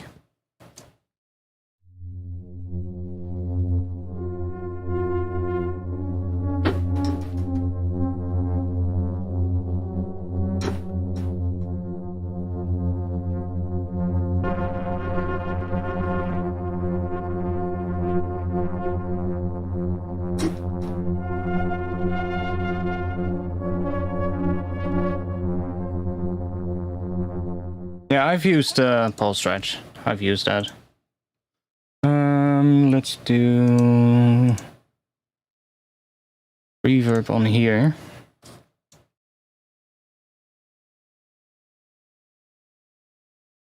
Wait, let's just do it here.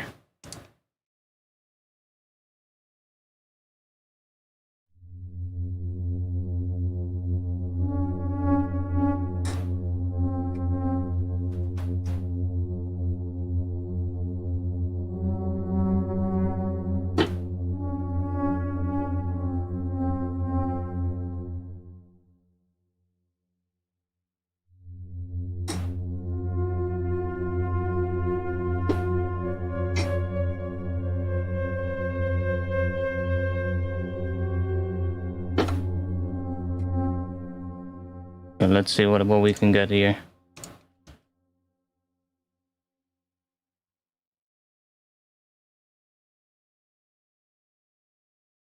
Laser pad.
We exist within a particle horizon. An event horizon is something different. It is a sphere beyond which no information can escape.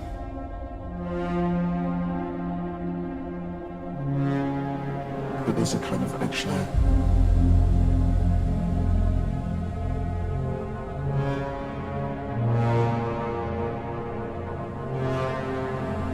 The shadow of the black hole.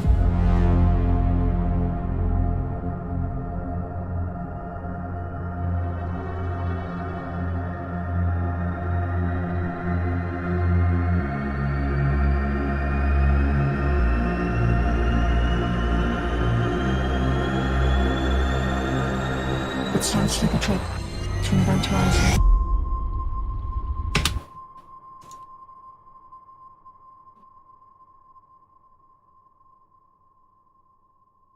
Yeah, pulse stretch is really nice. It's definitely nice. So this is just following along what the intro is doing.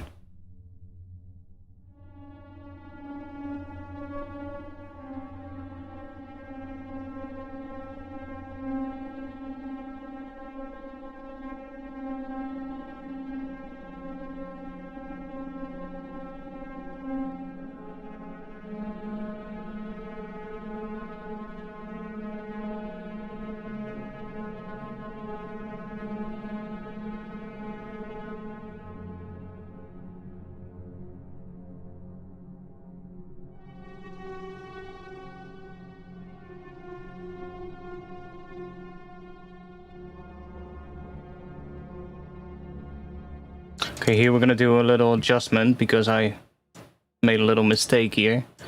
Um, um, um,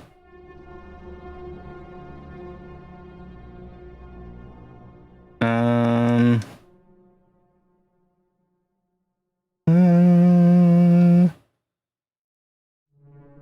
dum, dum.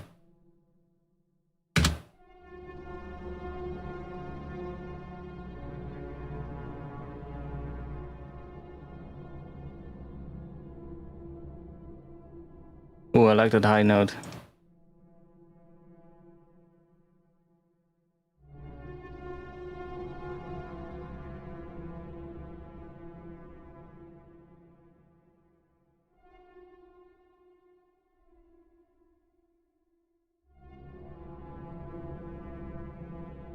That's the high note.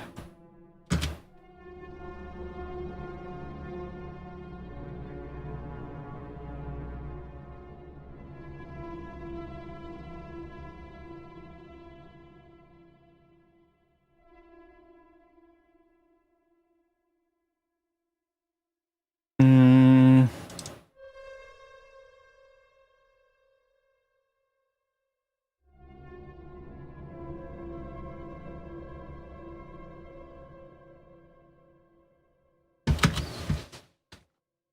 Did you save? I did now. I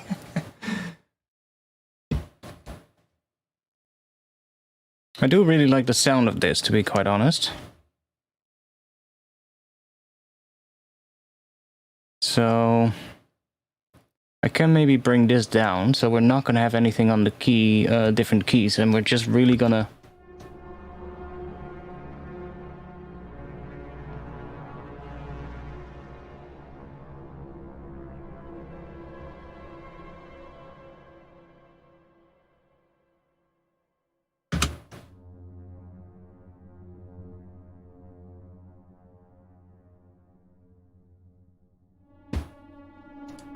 Something different. It is a sphere beyond which no information can escape.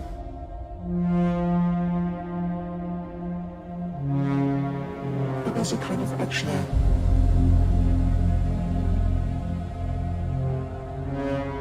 try a different filter. Edge 12. Will exist. You hear it in solo.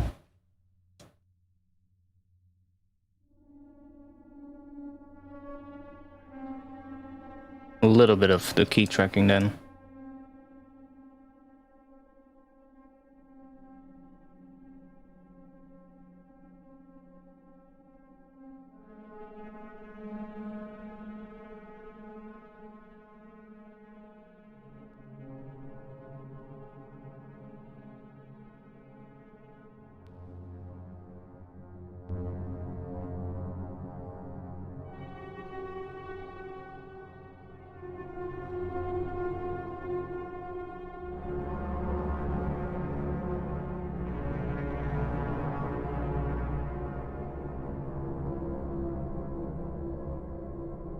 Bit of the tube distortion maybe.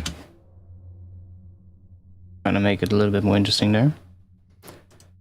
Now I can control this, for instance, with the mod wheel. So we can say per wheel, connect that to filter cutoff. So now we can open it up.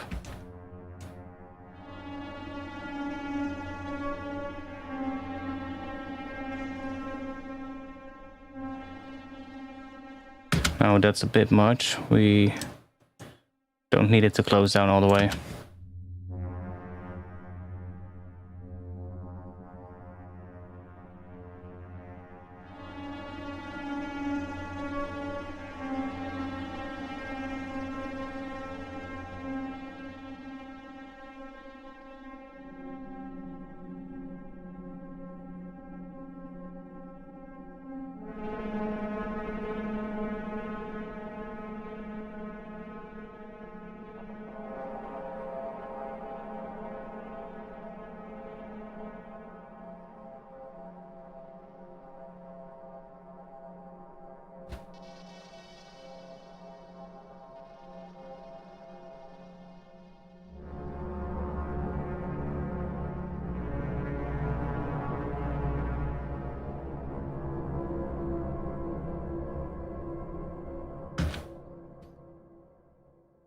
kind of works.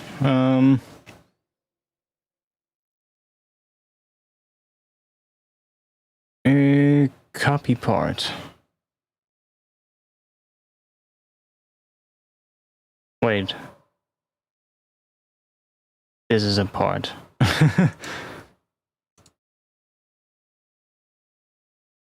Paste part.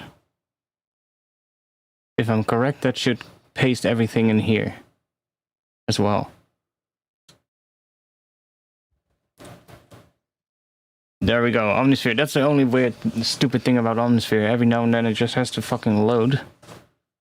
Okay. Okay, it has moved it in here, I think. Or not. No.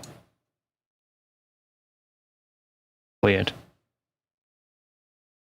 What did it do then? How do you copy A to B? Clone part 1? No. Copy layer.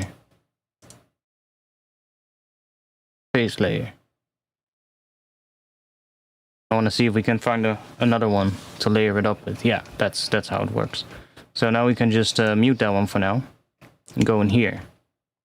And let's see what else we have. There's some really weird sound sources in Omnisphere. I'll show you a couple ones in just a little bit.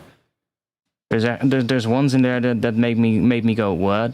Let's see what we have here. Do we have virus?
I mean, that sounds kind of cool.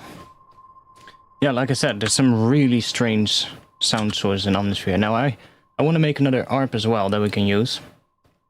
I probably will have to high-pass this chord layer. I just saved the project.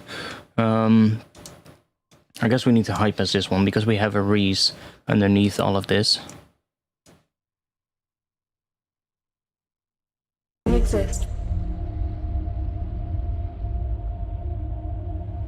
Within a particle horizon. An event horizon, something different. This is a sphere beyond which no information can escape.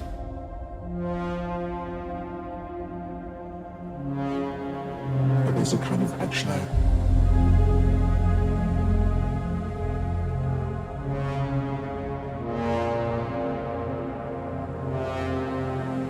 The shadow of the black hole.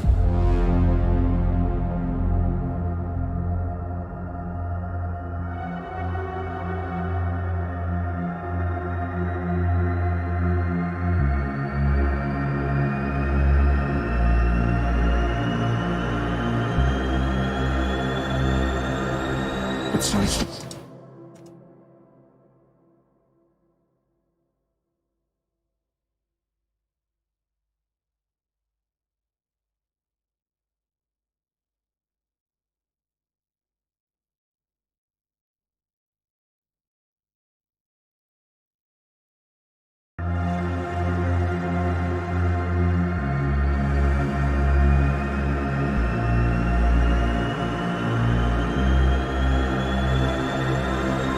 It sounds like a trip to event horizon. Maybe. Yeah, like I said, I found a couple of really weird sound sources in Omnisphere earlier today.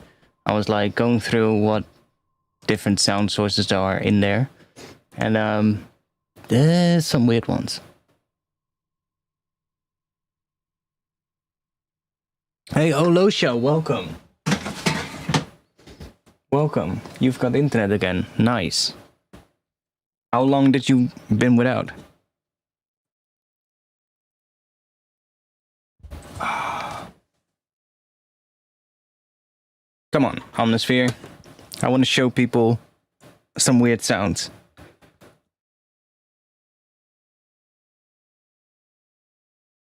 Okay, there we go. So let's go in here. Let's go to sample and go into the browser, which of course is going to take a little bit of time. And let's search for something.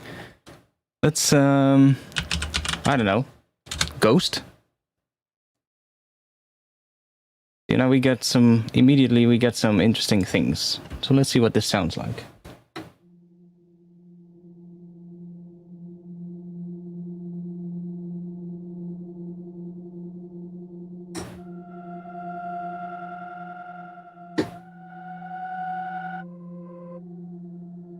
Okay, that one is maybe not that interesting, but you get really... And this is just a sound source that we use to make the patches in Omnisphere, of course, so...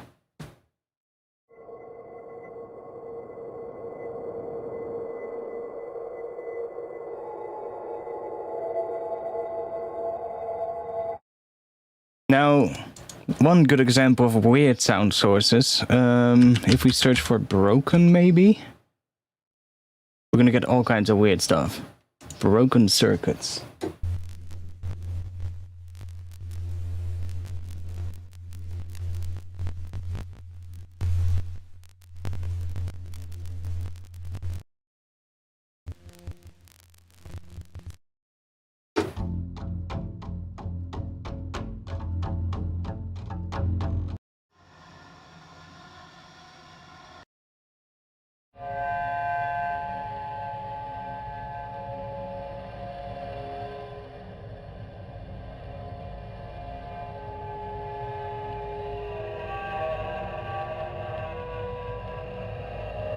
Yeah, I need to put my Omnisphere stuff on an SSD. I know.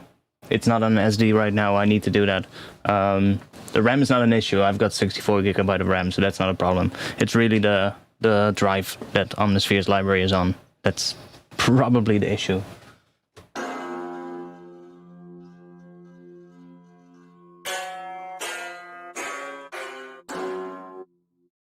Now, I think there's also sounds made with a Furby. Look at that. Loads of them.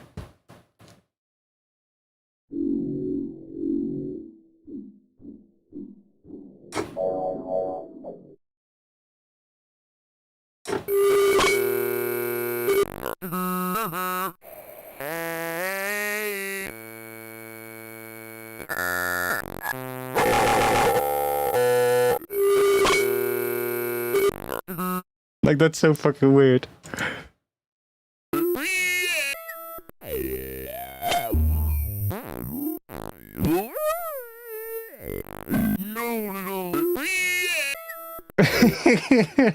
It's just like a completely circuit bent Furby.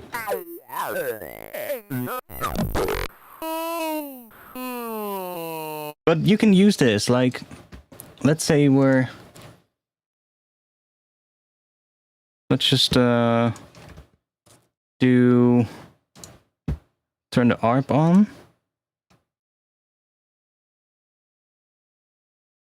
Just 1 on 16s, like that.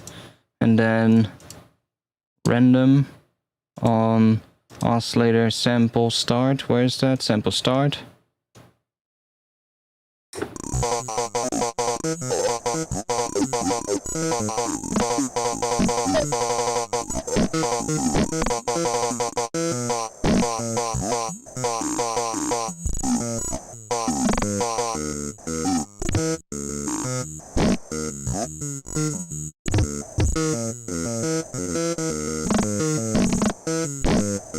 There's so many weird sounds in Omnisphere. These Furby ones are really weird. Damn.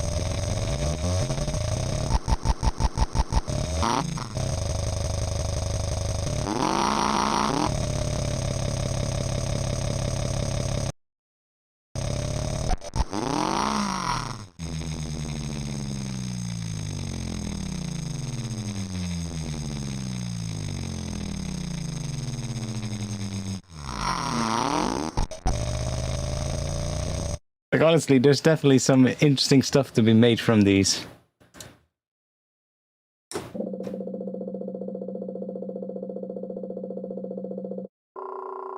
Like, they really just sampled the circuit bent Furby. How cool was that?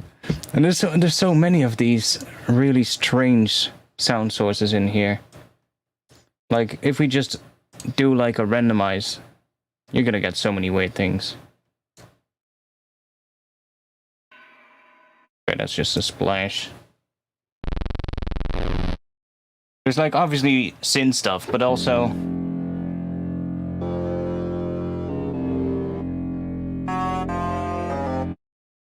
anyways, we're getting distracted. I found it Furby, I was like, what the hell, that's so weird. I don't even know how I came across it.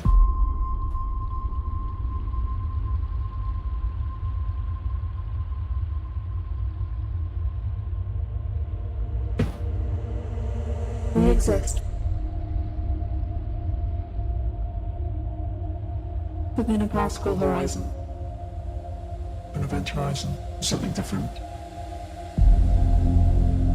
This is a sphere beyond which no information can escape.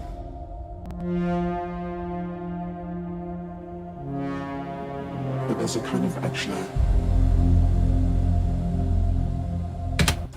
In a particle horizon.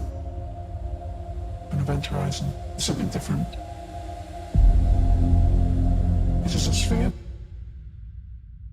Something different.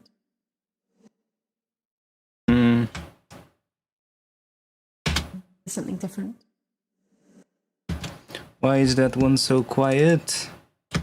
Something different. Something different. Why is that so quiet?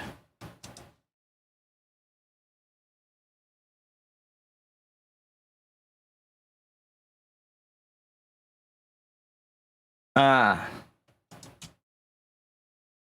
Guess because that.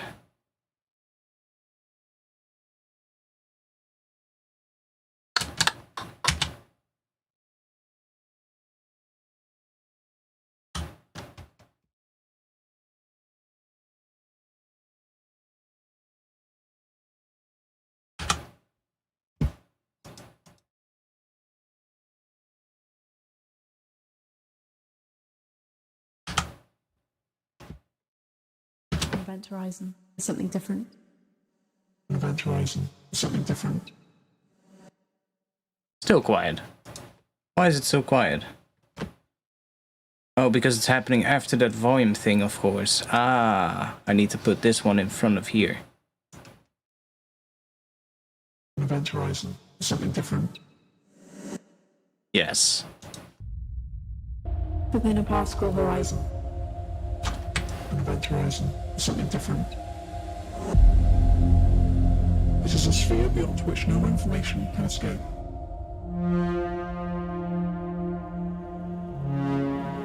But there's a kind of edge there.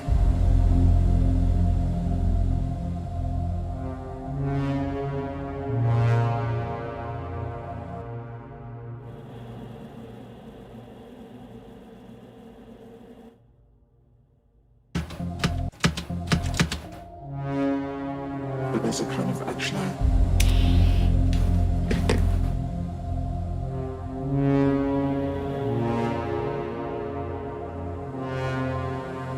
The shadow of the black hole.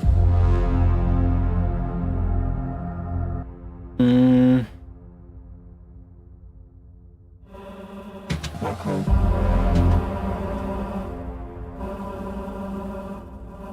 Black hole. Black hole. Black hole.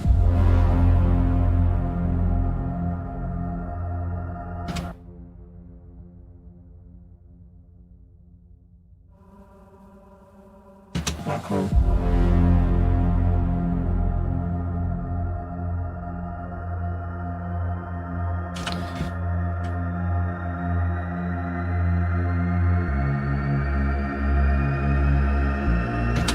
See, I might use these chords in this section a little. But yes, we can filter them.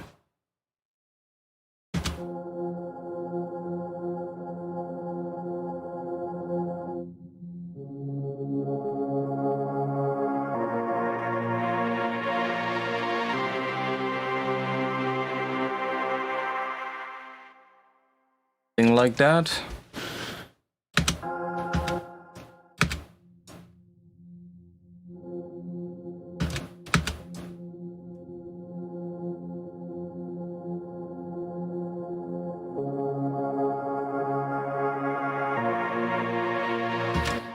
Let's do it after the compressor.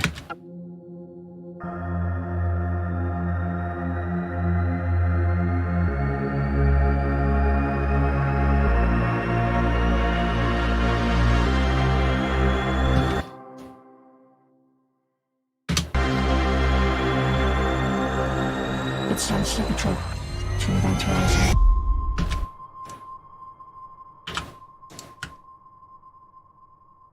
I think I want to have like an arp going throughout as well. Which I'm not sure how well that's going to work with the vocal, but... let's give it a shot.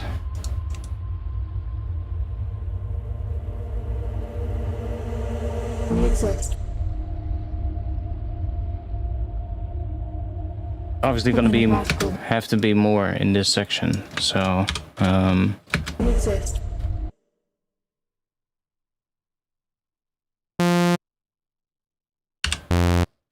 We exist. We exist.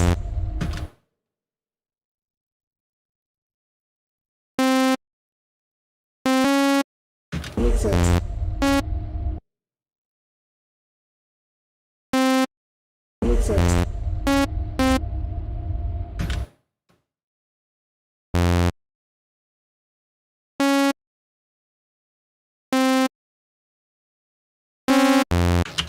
We exist. Within a possible horizon. An event horizon. Something different. We exist.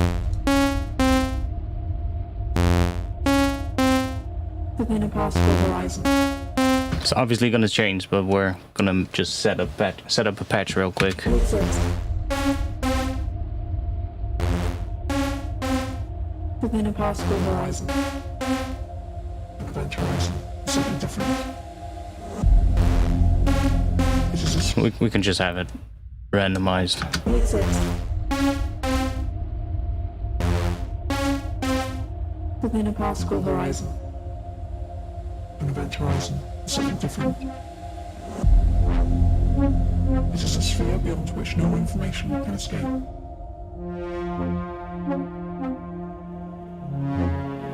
But there's a kind of edge there.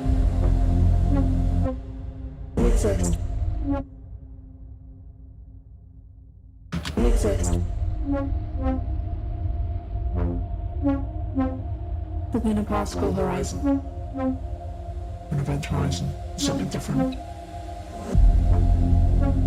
It is a sphere beyond which no information can escape.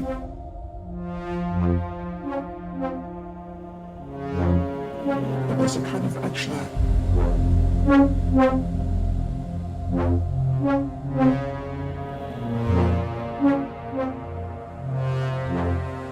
The shadow of the black hole.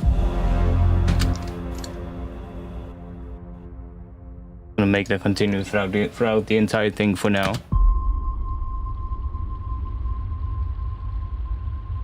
It's basically just a high-pitched piano note that has a lot of reverb on it. I know, it's in almost every sort of like sci-fi trailer, and yeah. It's just that. It's literally just a piano.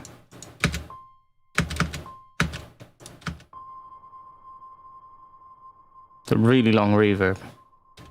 A bit of saturation.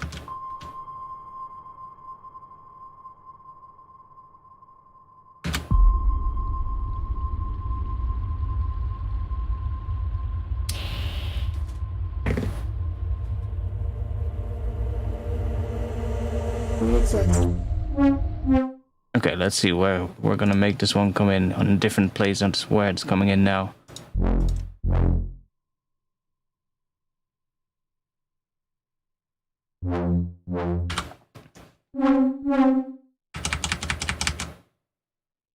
Exist. Within a particle horizon. Exist.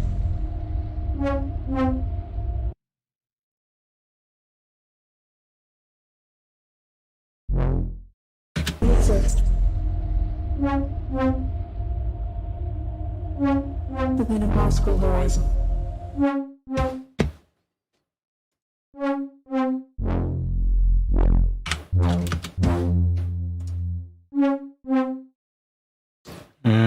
Dun, dun, dun, dun.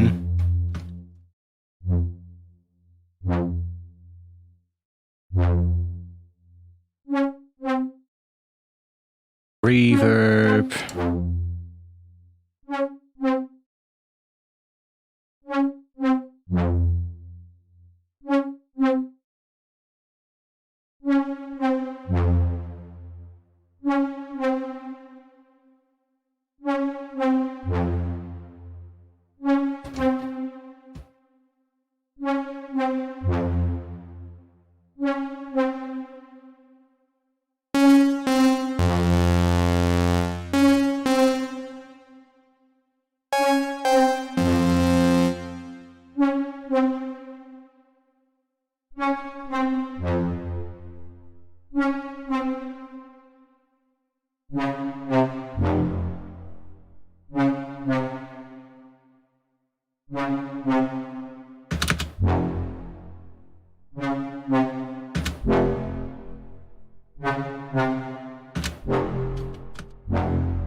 We exist.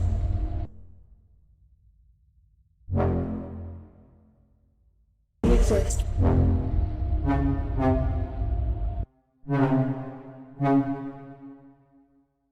We exist.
Wait.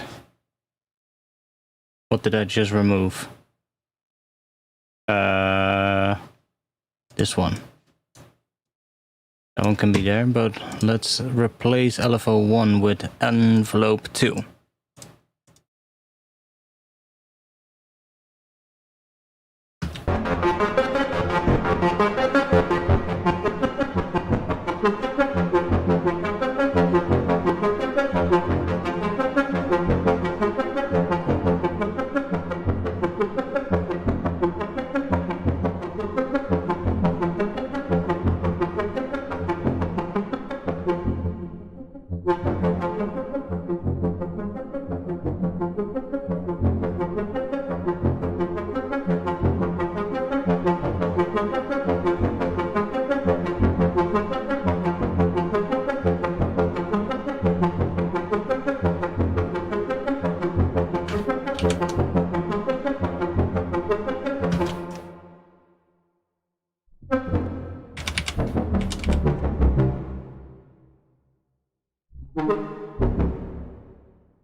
That's really low.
Dun.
Yeah, that's gonna be too much, you know? It needs to be... I had this one.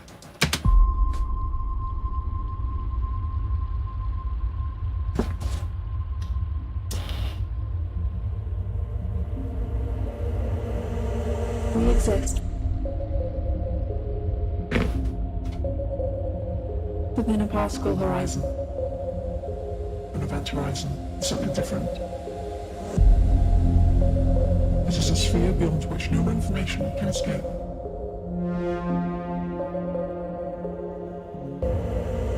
We exist.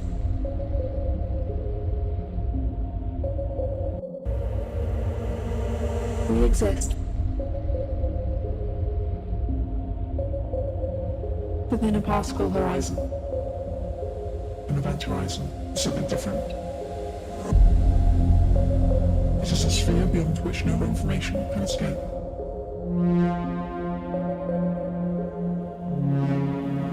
But there's a kind of edge there.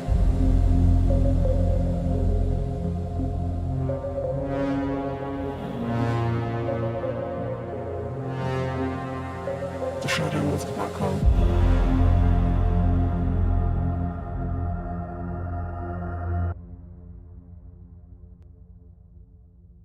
The shadow of the black hole.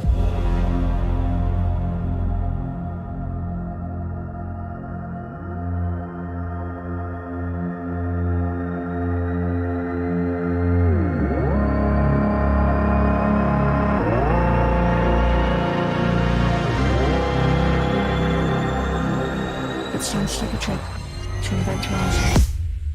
Where does all that low end come from here? From this one, I think. No. This one. Yeah.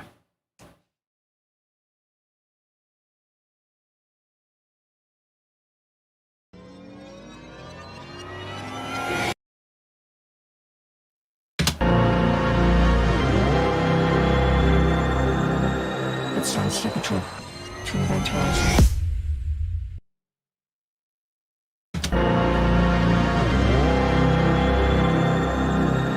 It sounds like a trip to event horizon.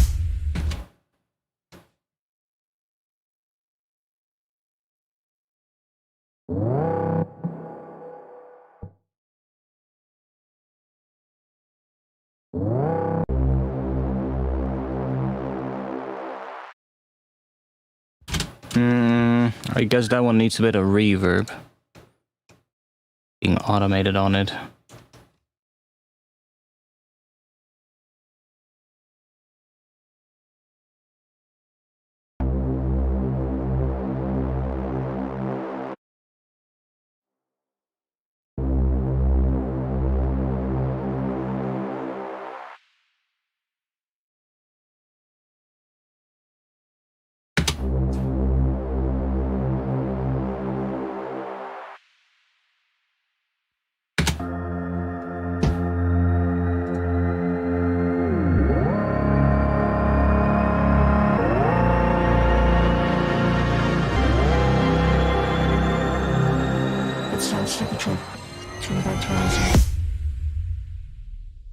Yeah, this is gonna be a massive...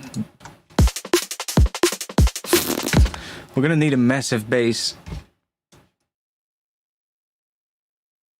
I'm gonna need you guys' input. I'll play this thing. What kind of bass do we need in this drop? Drums are up for change, by the way. If the drums are gonna change and that makes it better, then that is what we're gonna do. But we exist within a particle horizon. An event horizon, something different. It is a sphere beyond which no information can escape.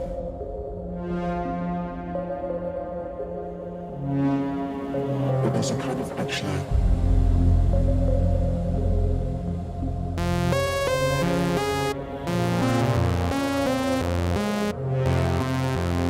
The shadow of the black hole.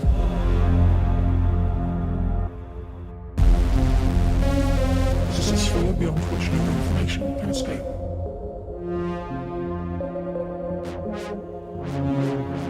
But there's a kind of edge there.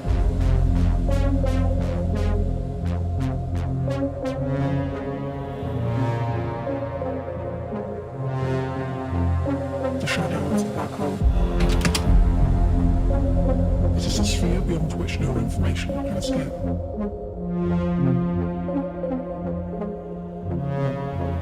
But there's a kind of edge there.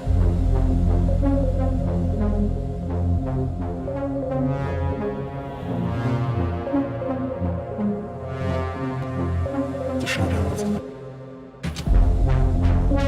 this is a sphere beyond which no information can escape.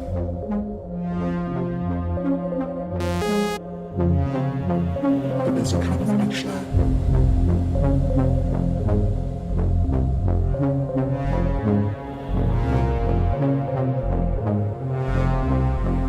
The shadow of the black hole.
Click is annoying.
The shadow of the black hole.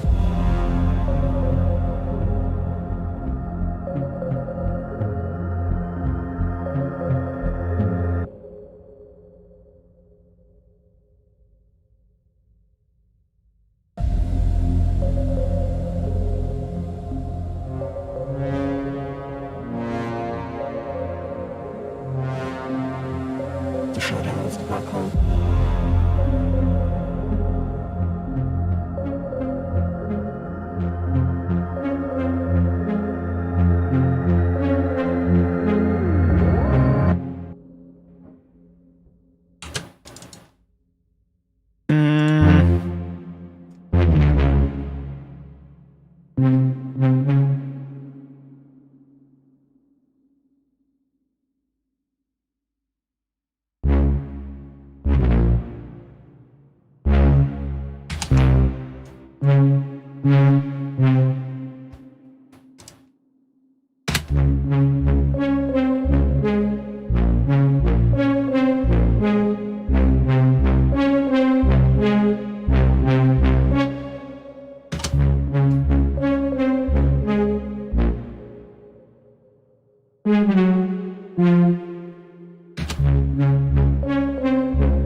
Want to have a big synth coming in during this section as well. I think. The shadow of the black hole.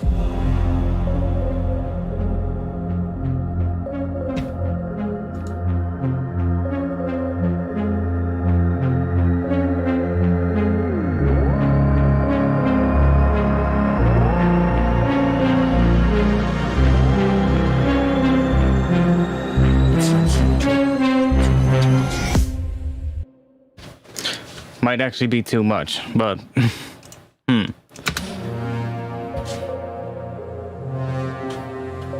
shadow of the black hole.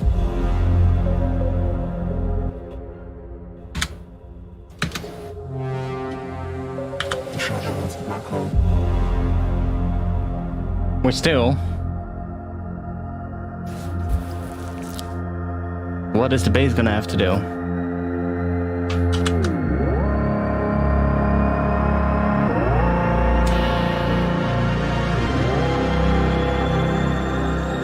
It sounds like a track from Event Horizon. Like I could maybe have some drums coming in here though.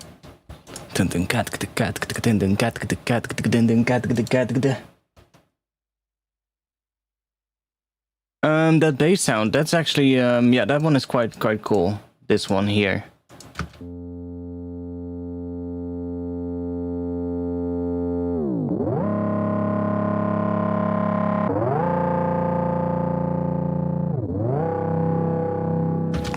So this C sharp and G sharp together create a power chord, basically. So that's a perfect fifth above C sharp.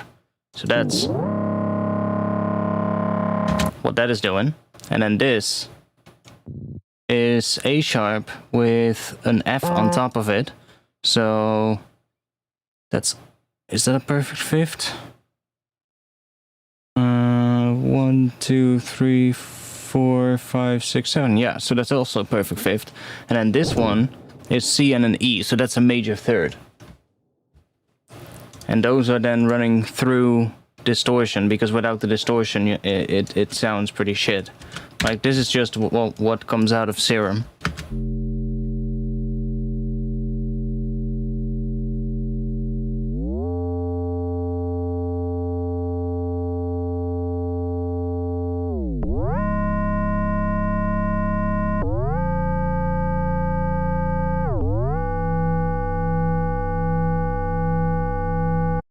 So that just comes out of Serum, running through that, through a bit of distortion, and that's where most of it comes from.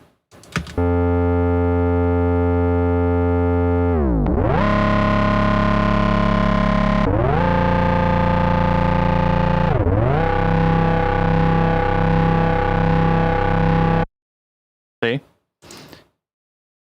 And that is then running through a bit of low pass filtering here.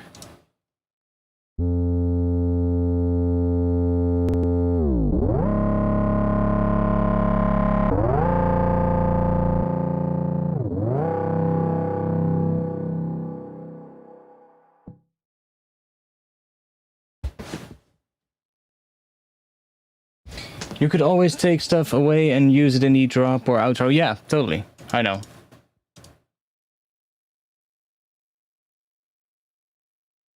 But what kind of bass are we gonna have to do? That's the main question. Needs to be big. That's one thing, that's for sure. I already have one thing here. I think that was just a couple of notes that I think could be cool. It sounds like a trip to Event Horizon.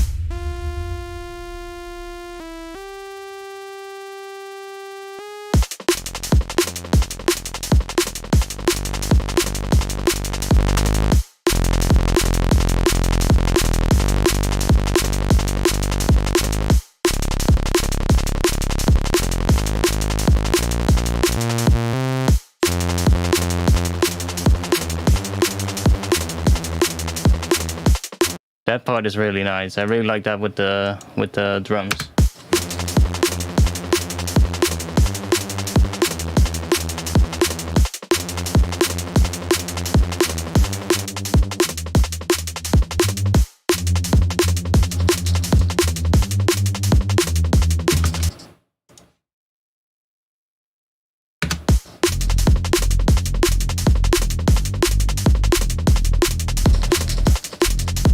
Yeah, that one needs to come in later for sure, in the B part.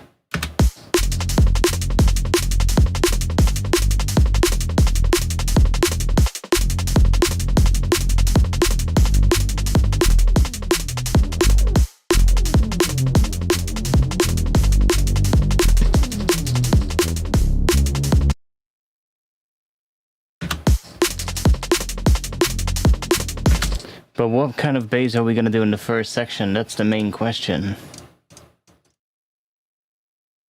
Like, these notes could work. Let's move this aside for now.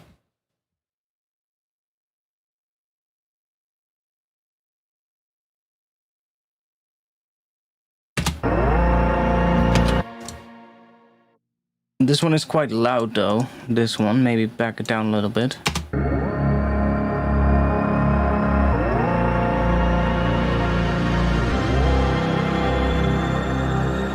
It sounds like a trip to Event Horizon.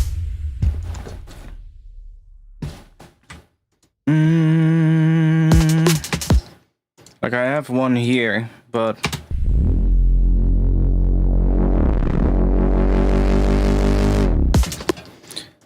I think we can make one that's better.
Make a Reese first. I guess that would be fun.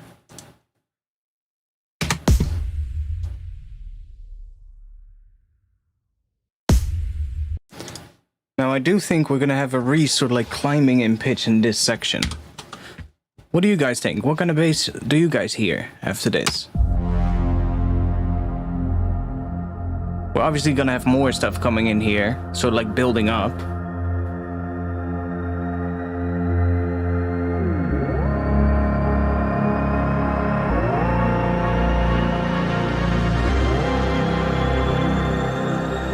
It sounds like a trip to Event Horizon. I'm actually feeling something that starts more low pass and then sort of like filters in.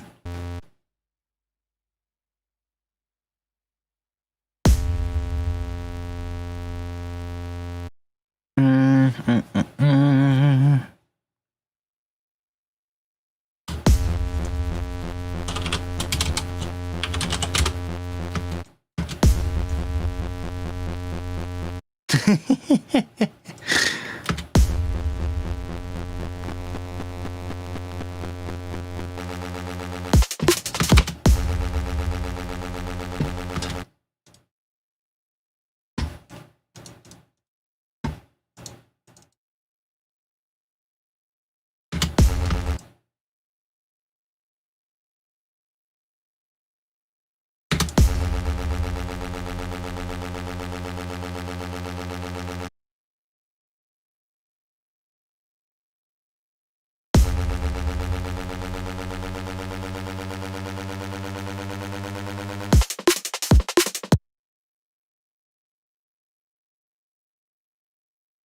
Yeah, the drums are up for change, totally, but I first want to figure out what kind of bass I'm gonna use.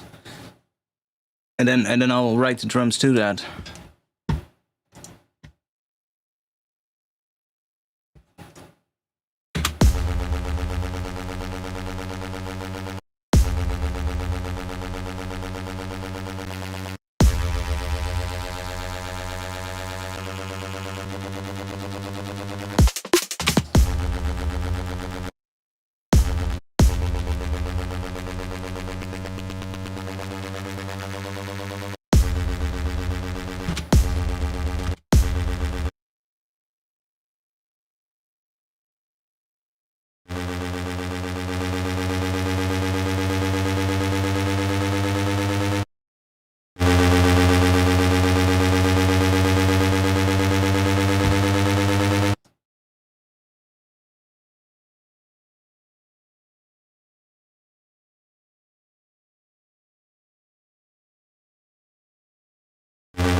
Go an octave up.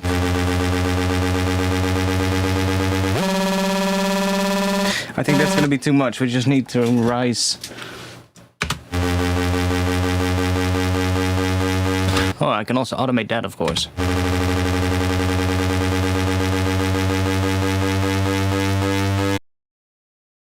And there's gonna have to be a separate sub because this is 2.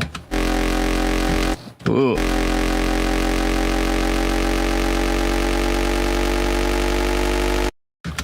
Ooh.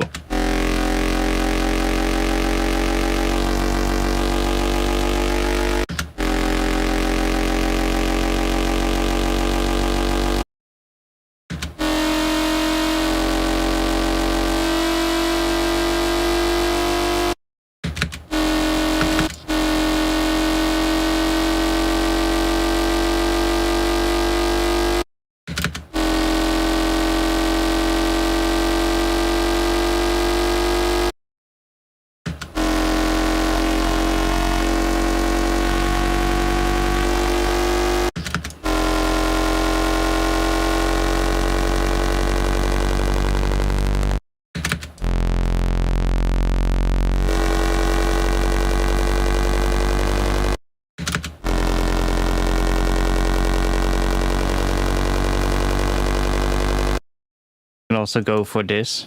That's really gonna be weird.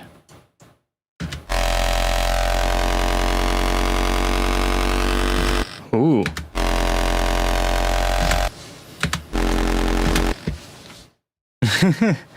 We might be able to make this one work, actually.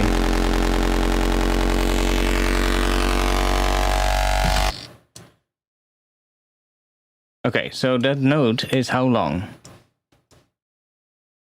That is 4 bars. Let's just set up a 4-bar LFO with a shape like that on envelope mode. See if we can make some movement happening across this thing. That would be sick.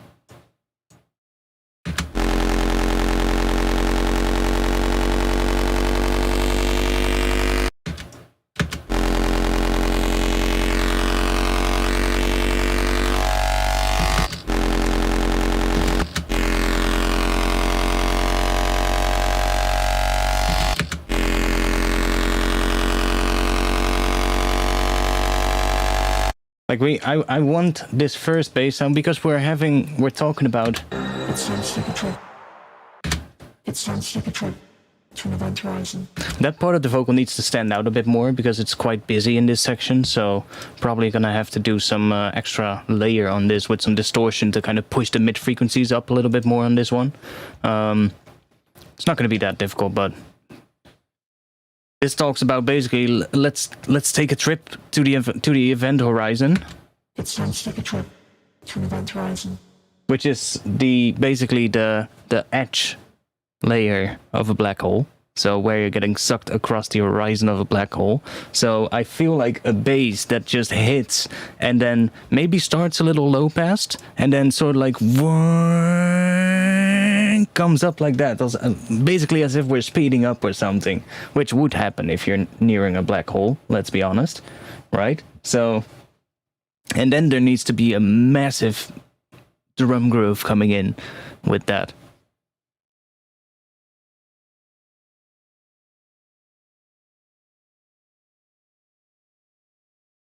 It's basically the point of no return. Yeah, exactly. Exactly. Beyond the event horizon, light travels. Gravity pulls things faster in than that light can travel. So light can never escape, basically. Or anything could escape. Unless you can travel faster than the speed of light. Then you could potentially escape, but I don't think we figured that one out yet. Throw some Rift on it. Yeah, absolutely. I think we're gonna use some Rift as well on this. I haven't used Rift that much, but I bought it and it's really fucking good. Like, holy shit. I should have bought this sooner. But it's really good. To all of you who've been telling me to get Rift, thanks.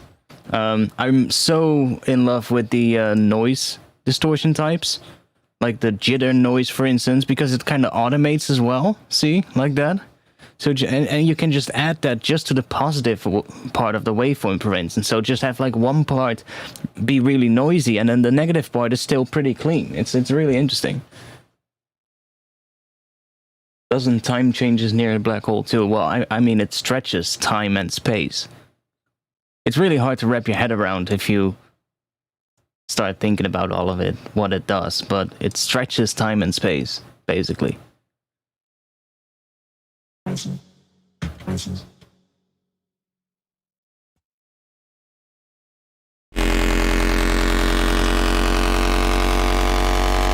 this is already pretty noisy, so it's not really gonna do much on this one right now.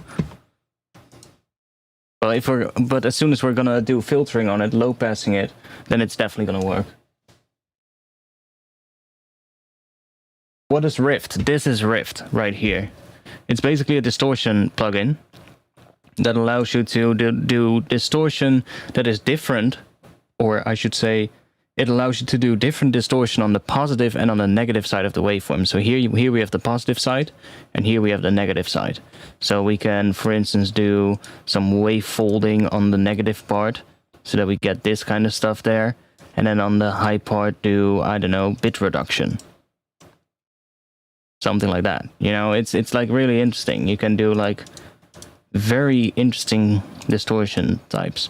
But then there's of course also the advanced page where you got a lot more extra stuff. You got your modulators, envelope follower basically here, LFO.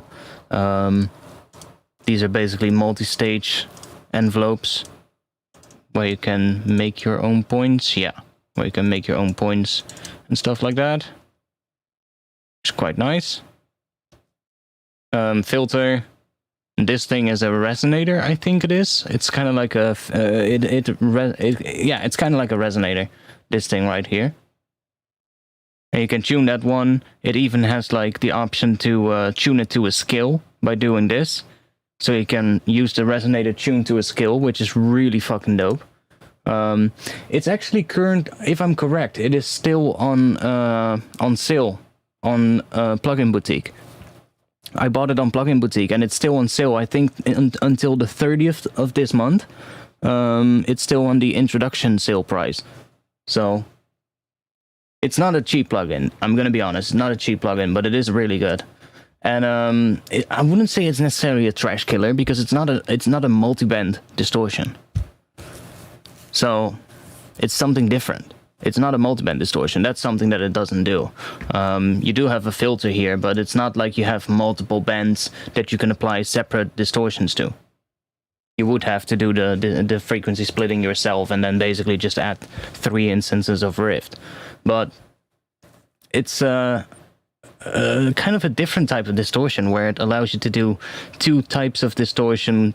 I mean, that is something you can also do in Trash. Like, I'm gonna be honest, that is something that you can also do in Trash because you can use the wave shaper in the asymmetrical mode, and then you can basically apply a different shape or a different shape in the wave shaper to the positive and negative side of the wave. So. But it's not a distortion, or it's not a multiband plugin. That would be even sicker. Imagine having a multiband mode in this as well.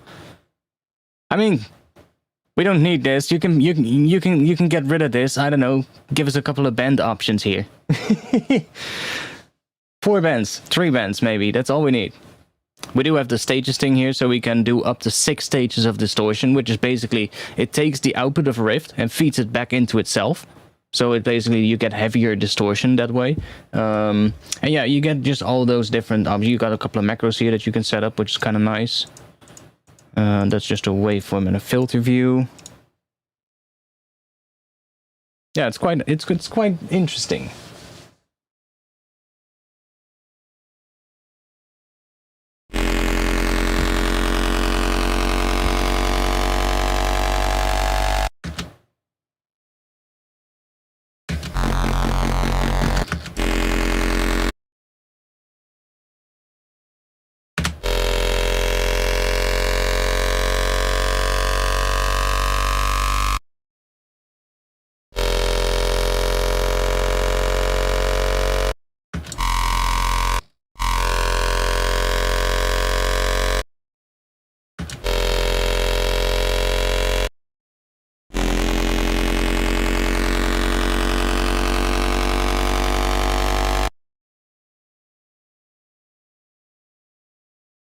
Do the filtering here after the distortion.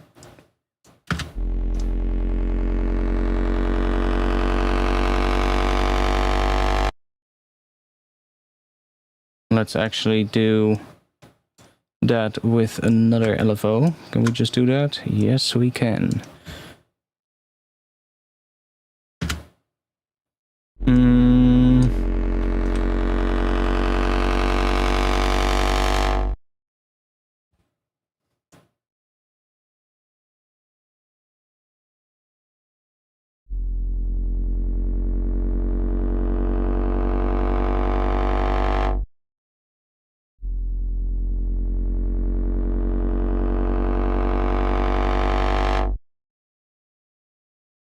An Einstein's ring was discovered last week, which is a ring of light bending around a black hole.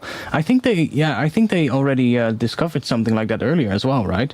That first picture of a black hole that we basically got. What that ring that you were seeing is basically like you cannot see the black hole itself. You can only see the light around it. You can only see the light bend around it. So with telescopes, that's what we're looking for. We cannot see the black hole itself because it doesn't emit any light. Light cannot emit from it because it's not possible. So that photo, a couple of, what was it, 4 or 5 months ago?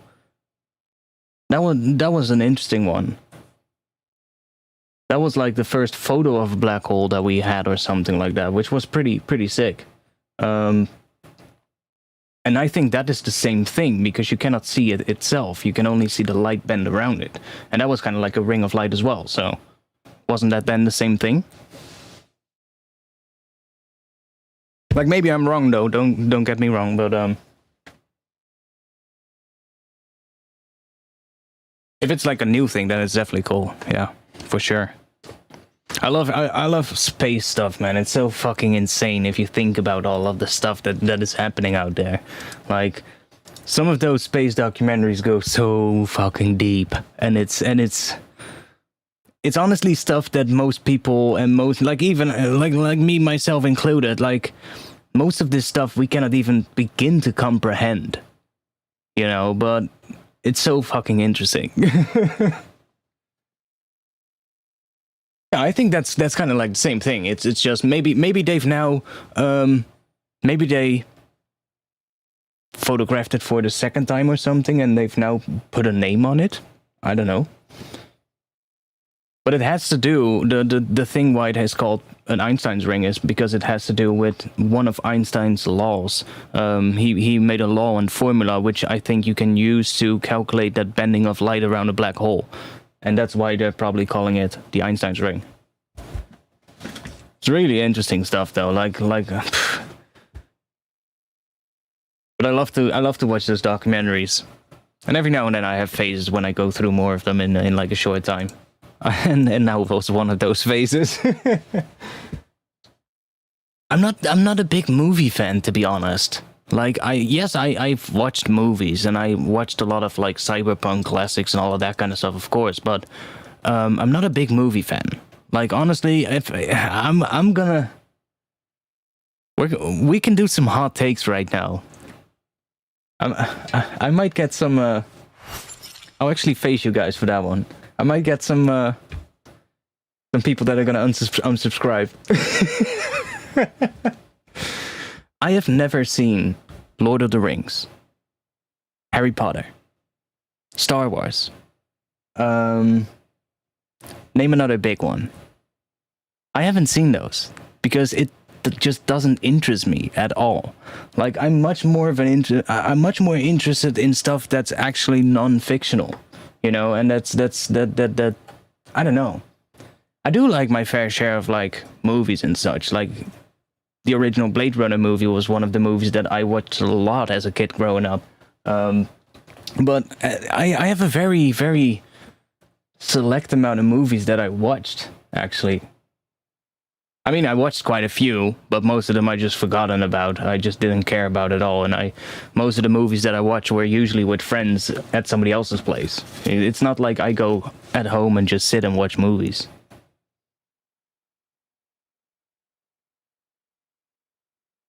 Space Odyssey is, yeah, that one is good. But that's just another classic, you know? That's just another classic movie. That's definitely really good. But when it comes to like space movies, I haven't seen that many. I've seen Interstellar. Not that I would.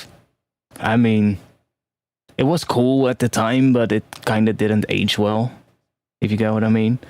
I watched a few clips earlier this week, and yeah, that didn't age really that well. But not sure about you guys, but I'm much more just go and put on some kind of documentary or something like that.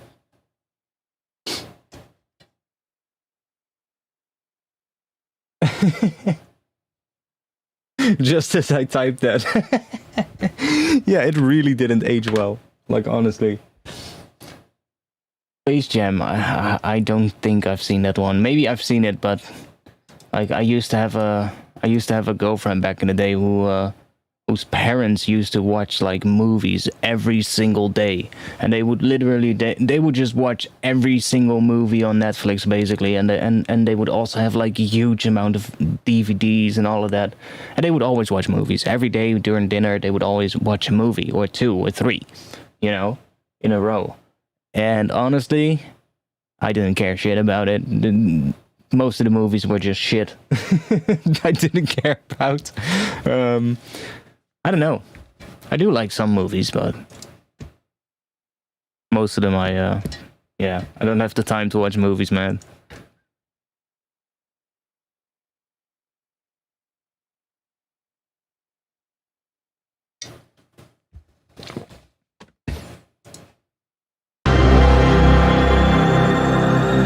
It sounds like a trip to an event horizon.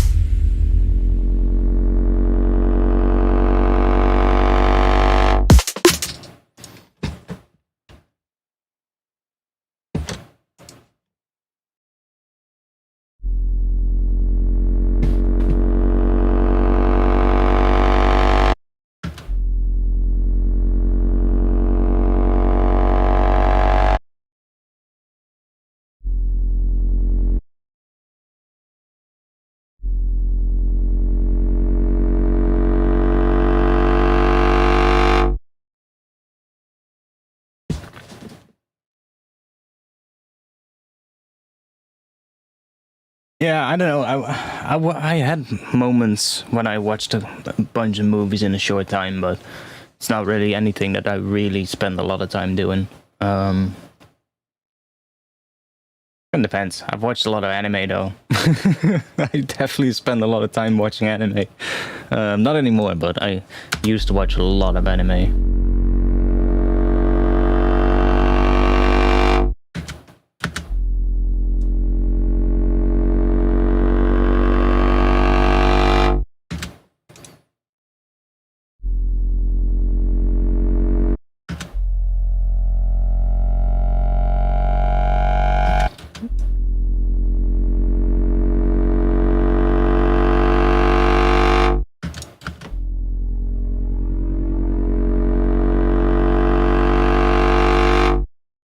Maybe.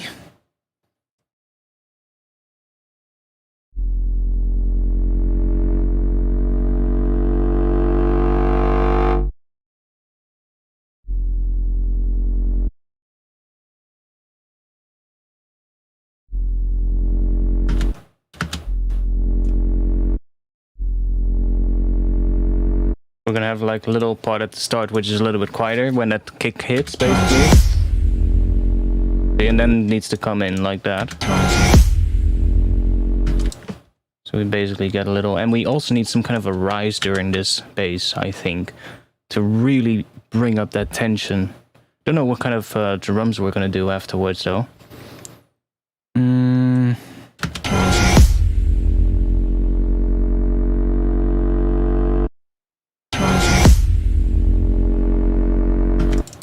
Oh yeah, let's go in here.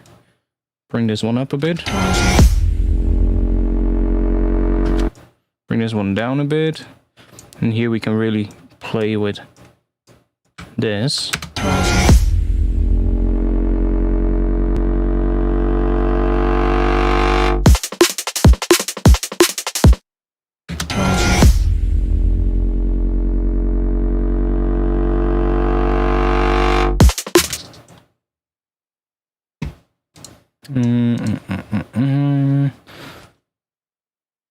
Okay, let's just take that, group this, and I'm going to duplicate this serum.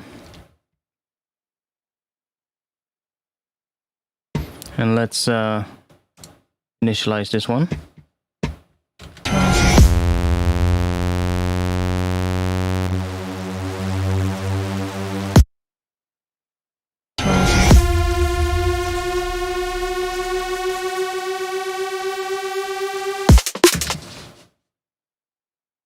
We're gonna create another one like these, 4 bars. Let's see, maybe on the volume of this one. Well, we need to hear it with the other one.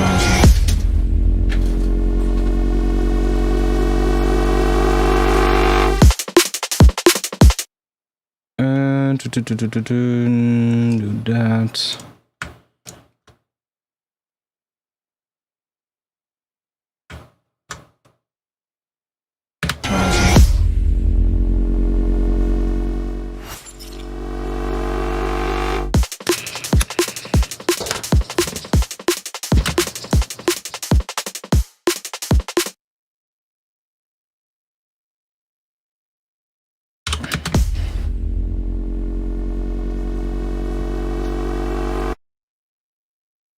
Should we do something weird?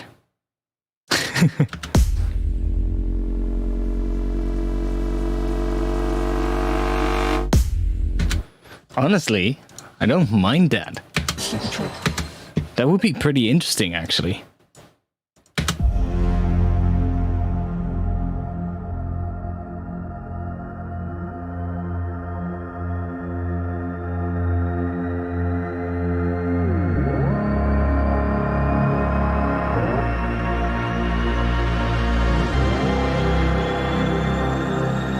It sounds like a trip to an event horizon.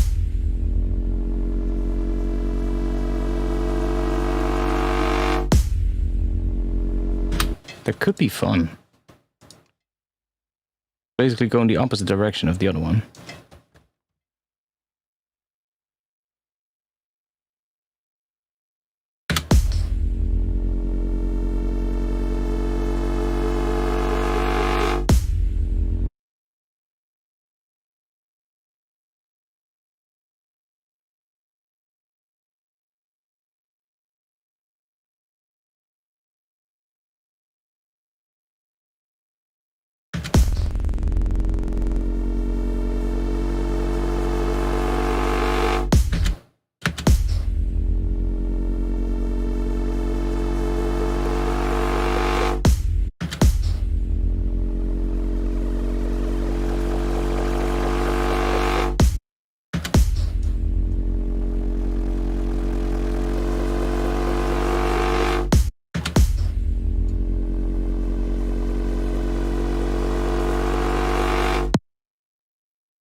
can we add? What can we add on top of it? We need something on top of it, though. Maybe some noise?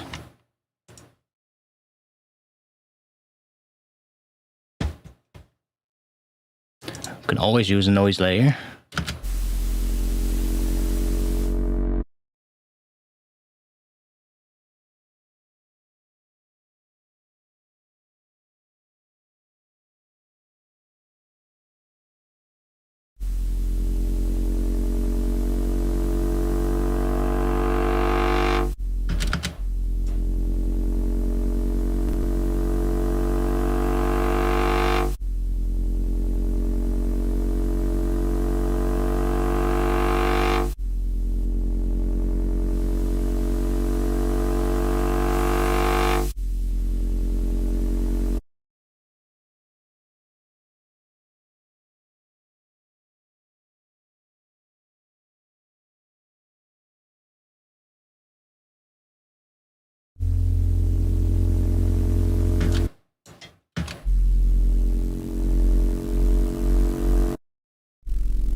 Oh.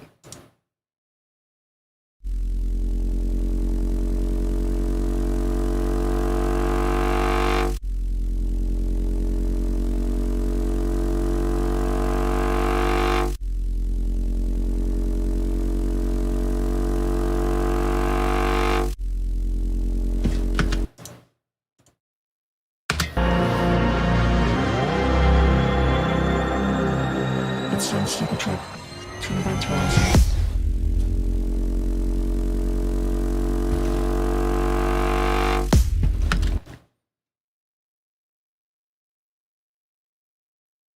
Do the we can do the mod wheel to the no, not the tuning, the amp.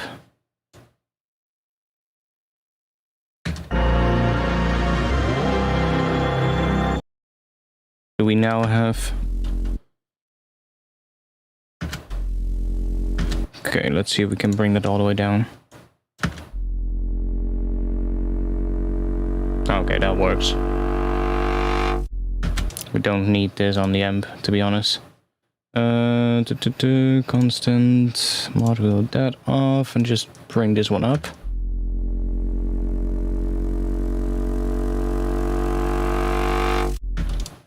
And then we're going to this is only connected to the noise, so we can shape this a little bit.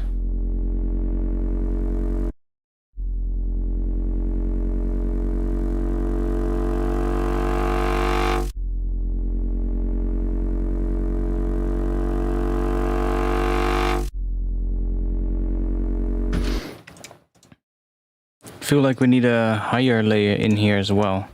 That's gonna come in. Try with a sine.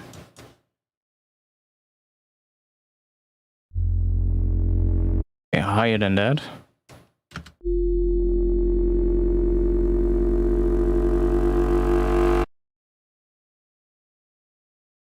We need to disable MPE.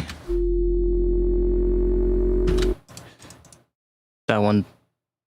Yeah, that one too, because that's the FM. The FM oscillator needs to pitch along with it. Yeah, that's better. Now,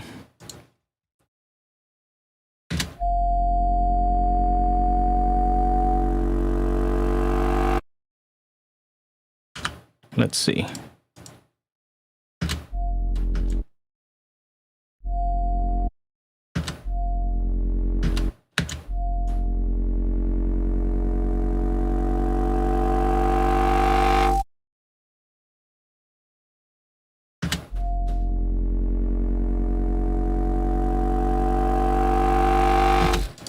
Now what we're gonna do is we're gonna distort this together and see what happens.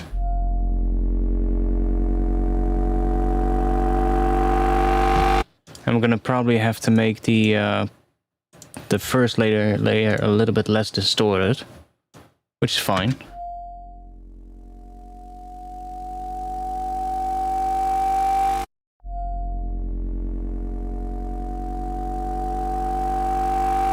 Bit more like that probably, so it's a bit less distorted, and then play around with the levels of these and then distort these together so that the higher layer starts interacting with the other ones. We can try Rift and then just boosting the drive here.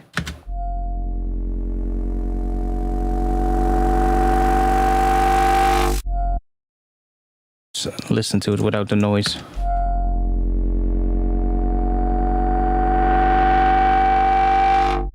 We can start hearing how that's starting to interact with it. Might have to give it a separate sub. Oh no, the sub is quite nice in this one actually. It's quite sustained. We can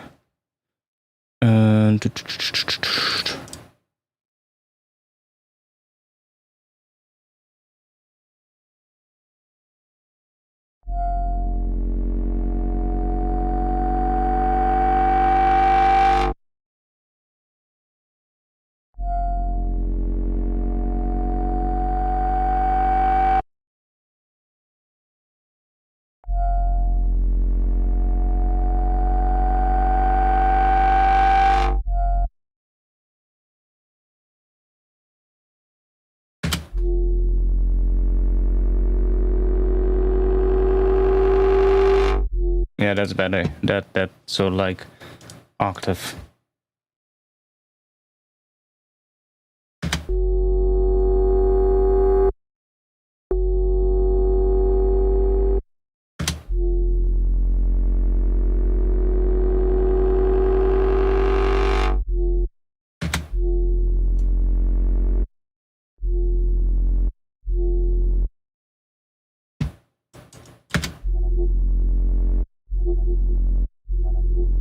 That's weird.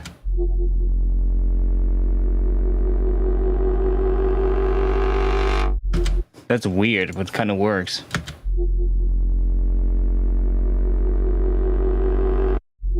In a way. In a weird way.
We need reverb on this one as well, probably. Now I'm thinking of it. I don't really like that extra layer yet.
My dog is dreaming downstairs. He's like,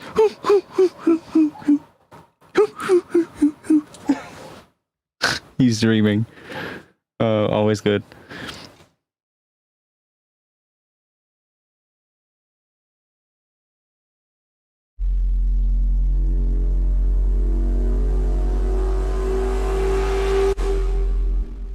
We're gonna have like a big ass reverb on that for sure. And just high pass that because we don't need any reverb on the sub.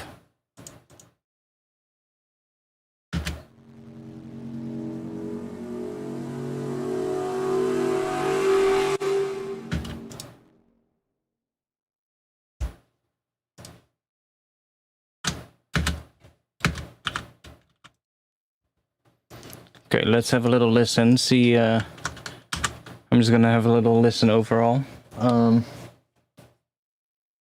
We still have a little bit of time left.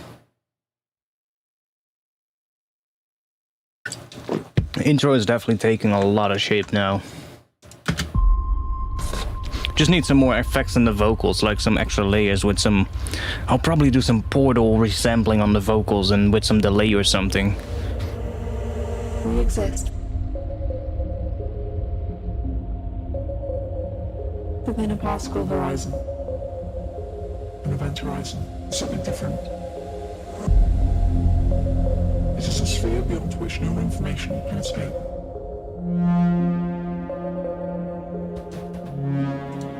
But there's a kind of edge there.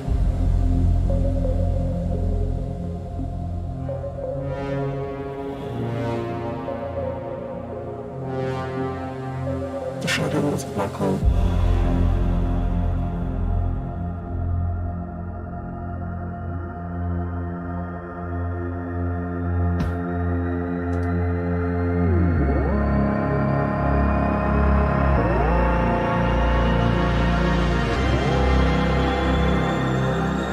It's time to take a trip to an event horizon.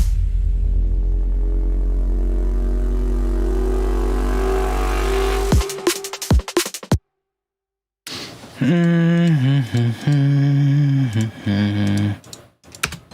an event horizon.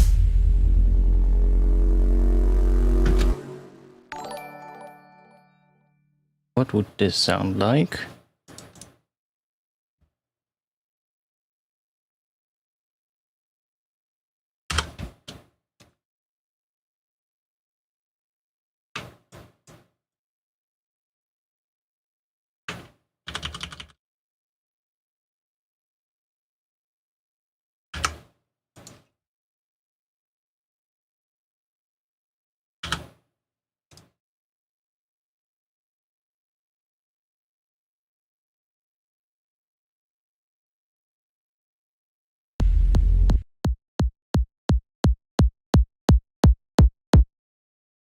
Whoa.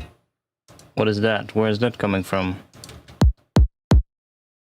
It's almost like there's some reverb happening, so like a really short reverb or something. Eh?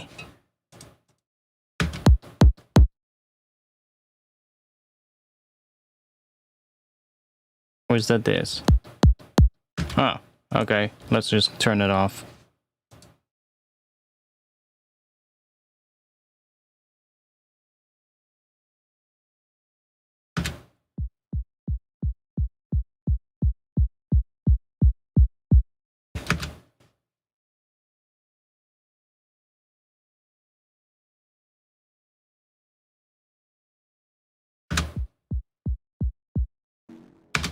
To an event horizon.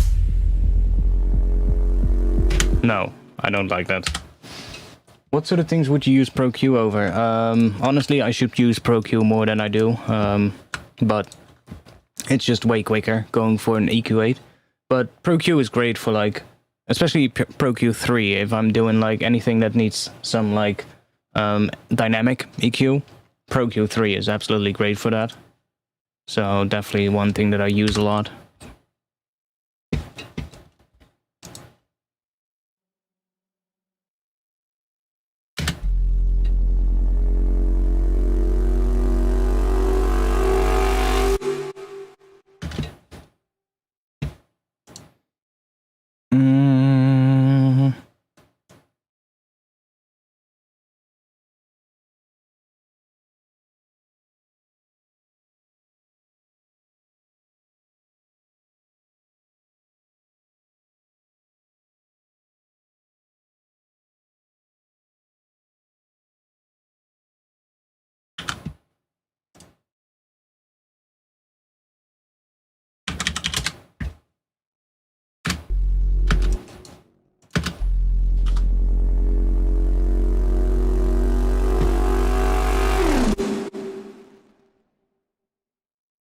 So this is the noise. Let's see if there's any low end in this.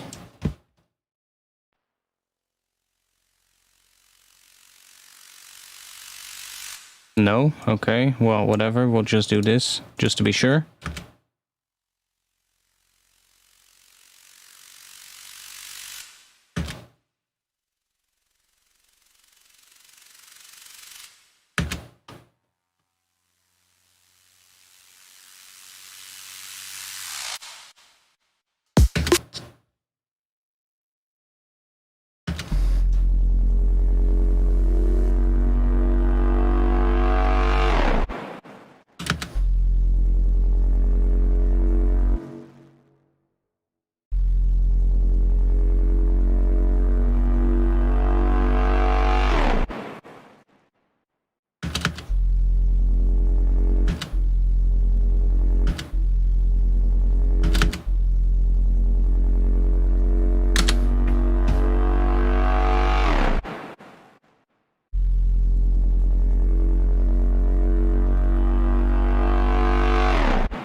We might not even need the noise layer if we have Rift, to be honest. Like we can start like that, and then automate that.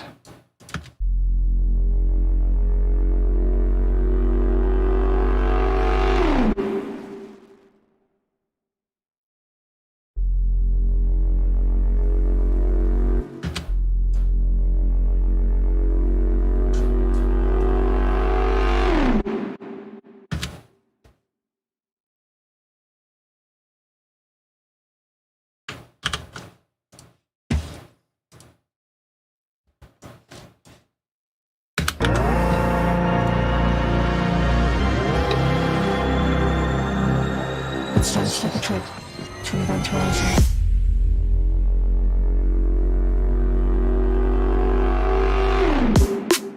Yeah, this layer I'm not sure about.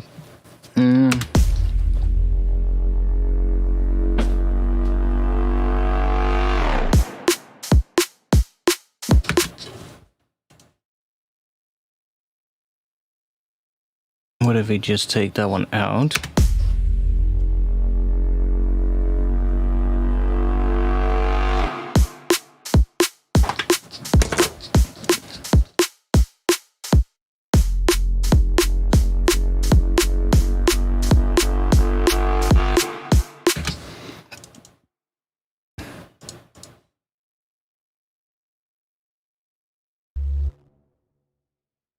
Event horizon.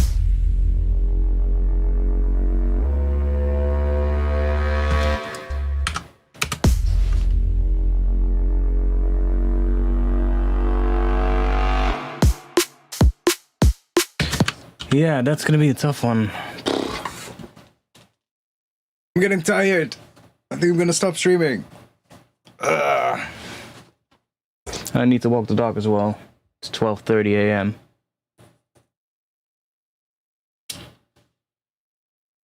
Man, this bass line is gonna be a hard one for this track. Might have to do a little sound design session, just making bass patches for this one.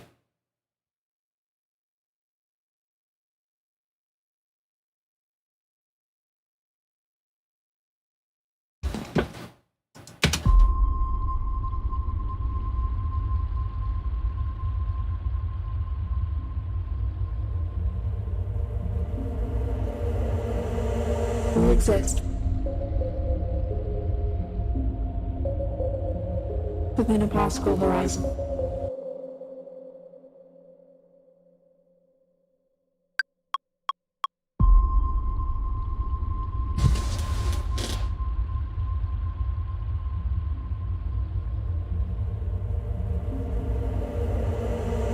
We exist. Within a particle horizon. An event horizon, something different. It is a sphere beyond which no information can escape.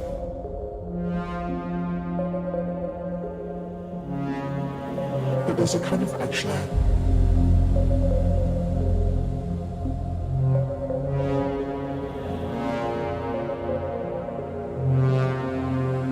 The shadow of the black hole.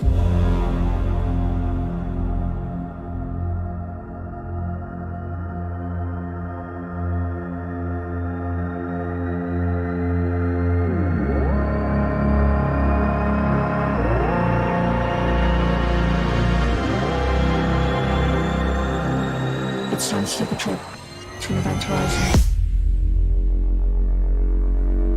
Okay, the bass needs to be way louder.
Like, it immediately sounds better, but it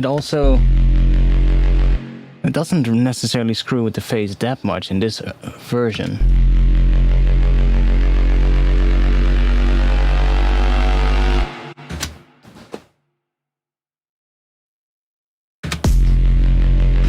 But it still sounds a little weird, and there's a lot of reverb happening on that now.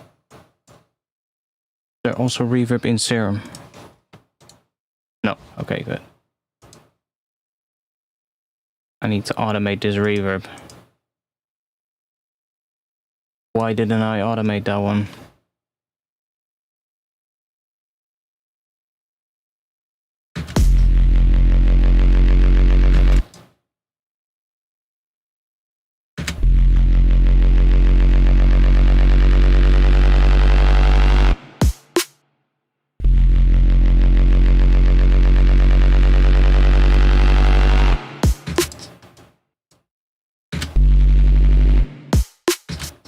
Might even do that later. I'm just gonna get rid of the reverb for now. Make the patch first.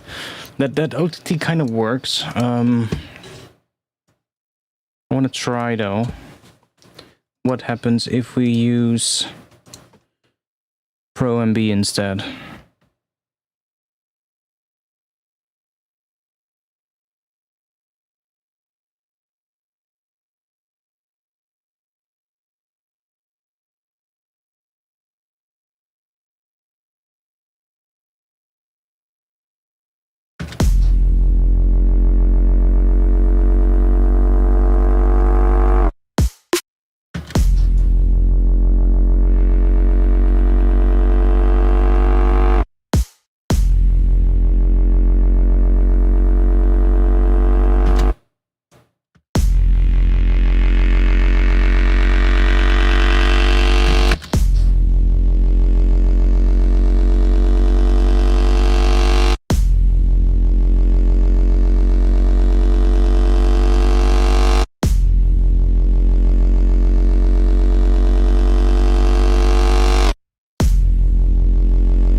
We can do pretty controlled.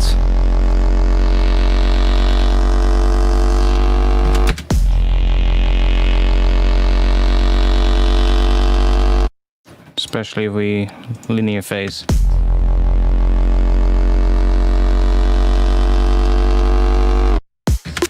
Yeah, I'm gonna play around with this tomorrow. I'm gonna walk my dog. How do you have an oscilloscope at the top right? That's how. Thanks for being here. If you want to join my Discord, I have a Discord as well, where you can talk about music production, ask me questions, or just come hang out and talk about random stuff. So, if you want to join, then the invite link to my Discord is in the chat right now. If you want to help support, you can support through Patreon, patreon.com/artifacts. Guess I'll drop that in the chat as well.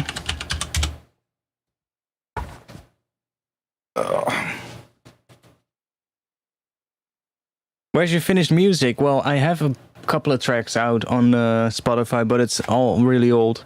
I haven't really finished any music in a couple of years because I've been focused too much on making tutorials and all that kind of stuff. And we're now trying to make some music again and finish some music, but I'm taking my time.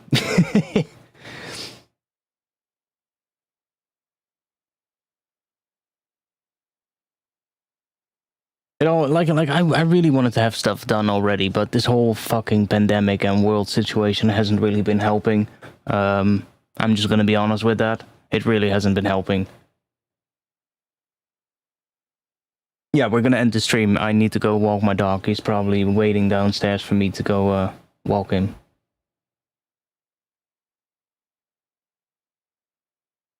I don't wanna clean up any piss downstairs. I'm not sure when I'm gonna be streaming again. It's well, it is Wednesday by now. I've already passed midnight, but not sure if I'm gonna be streaming tomorrow. Maybe, and if not, then it'll probably be on Thursday. If I do stream tomorrow when I wake up, I'll let you guys know on Discord. So join my Discord server if you wanna stay up to date. And that's gonna be it. So. Yeah, not too much done on the drop today, but the intro is definitely taking shape. So that was also the main thing I wanted to work on first, though. So that's yeah, that's I guess the most important thing. So anything left to ask to answer? Damn, anything left to ask? Yeah, I said it right the first time. Looking forward for more. Yeah, I think I want to work on a couple of more projects in the upcoming weeks. I have a whole folder with projects here, and there's a whole bunch of them here that we can work on. And this isn't even all of them. I have even more that I still need to go through. So there's a whole bunch of projects here, and but basically all of these projects are ones that I listened to and made me go, okay, there's some stuff in there that can be a tune, you know? So some of them are almost done, some of them are, you know, half done, some of them have like good parts and then parts that I guess I'm gonna remove because I don't really like them. You know, it's a lot of these are ones that I haven't worked on in a long time, so I'm just gonna open up a couple of those in the future streams as well. So that's gonna be it. I'll be in the Discord afterwards, so if you want to hang out and come have a chat, then I'll be there. And I'll see you guys next time. Peace.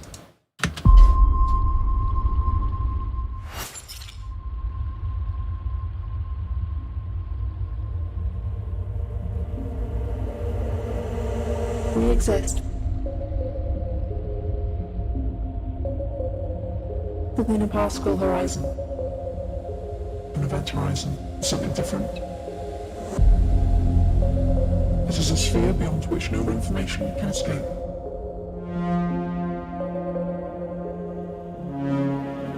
But there's a kind of edge there.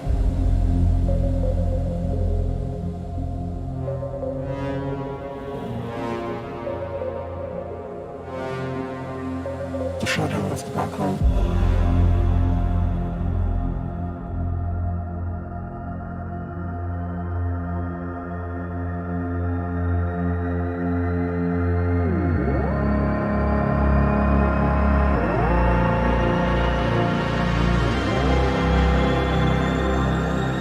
It's time to take a trip to an event horizon.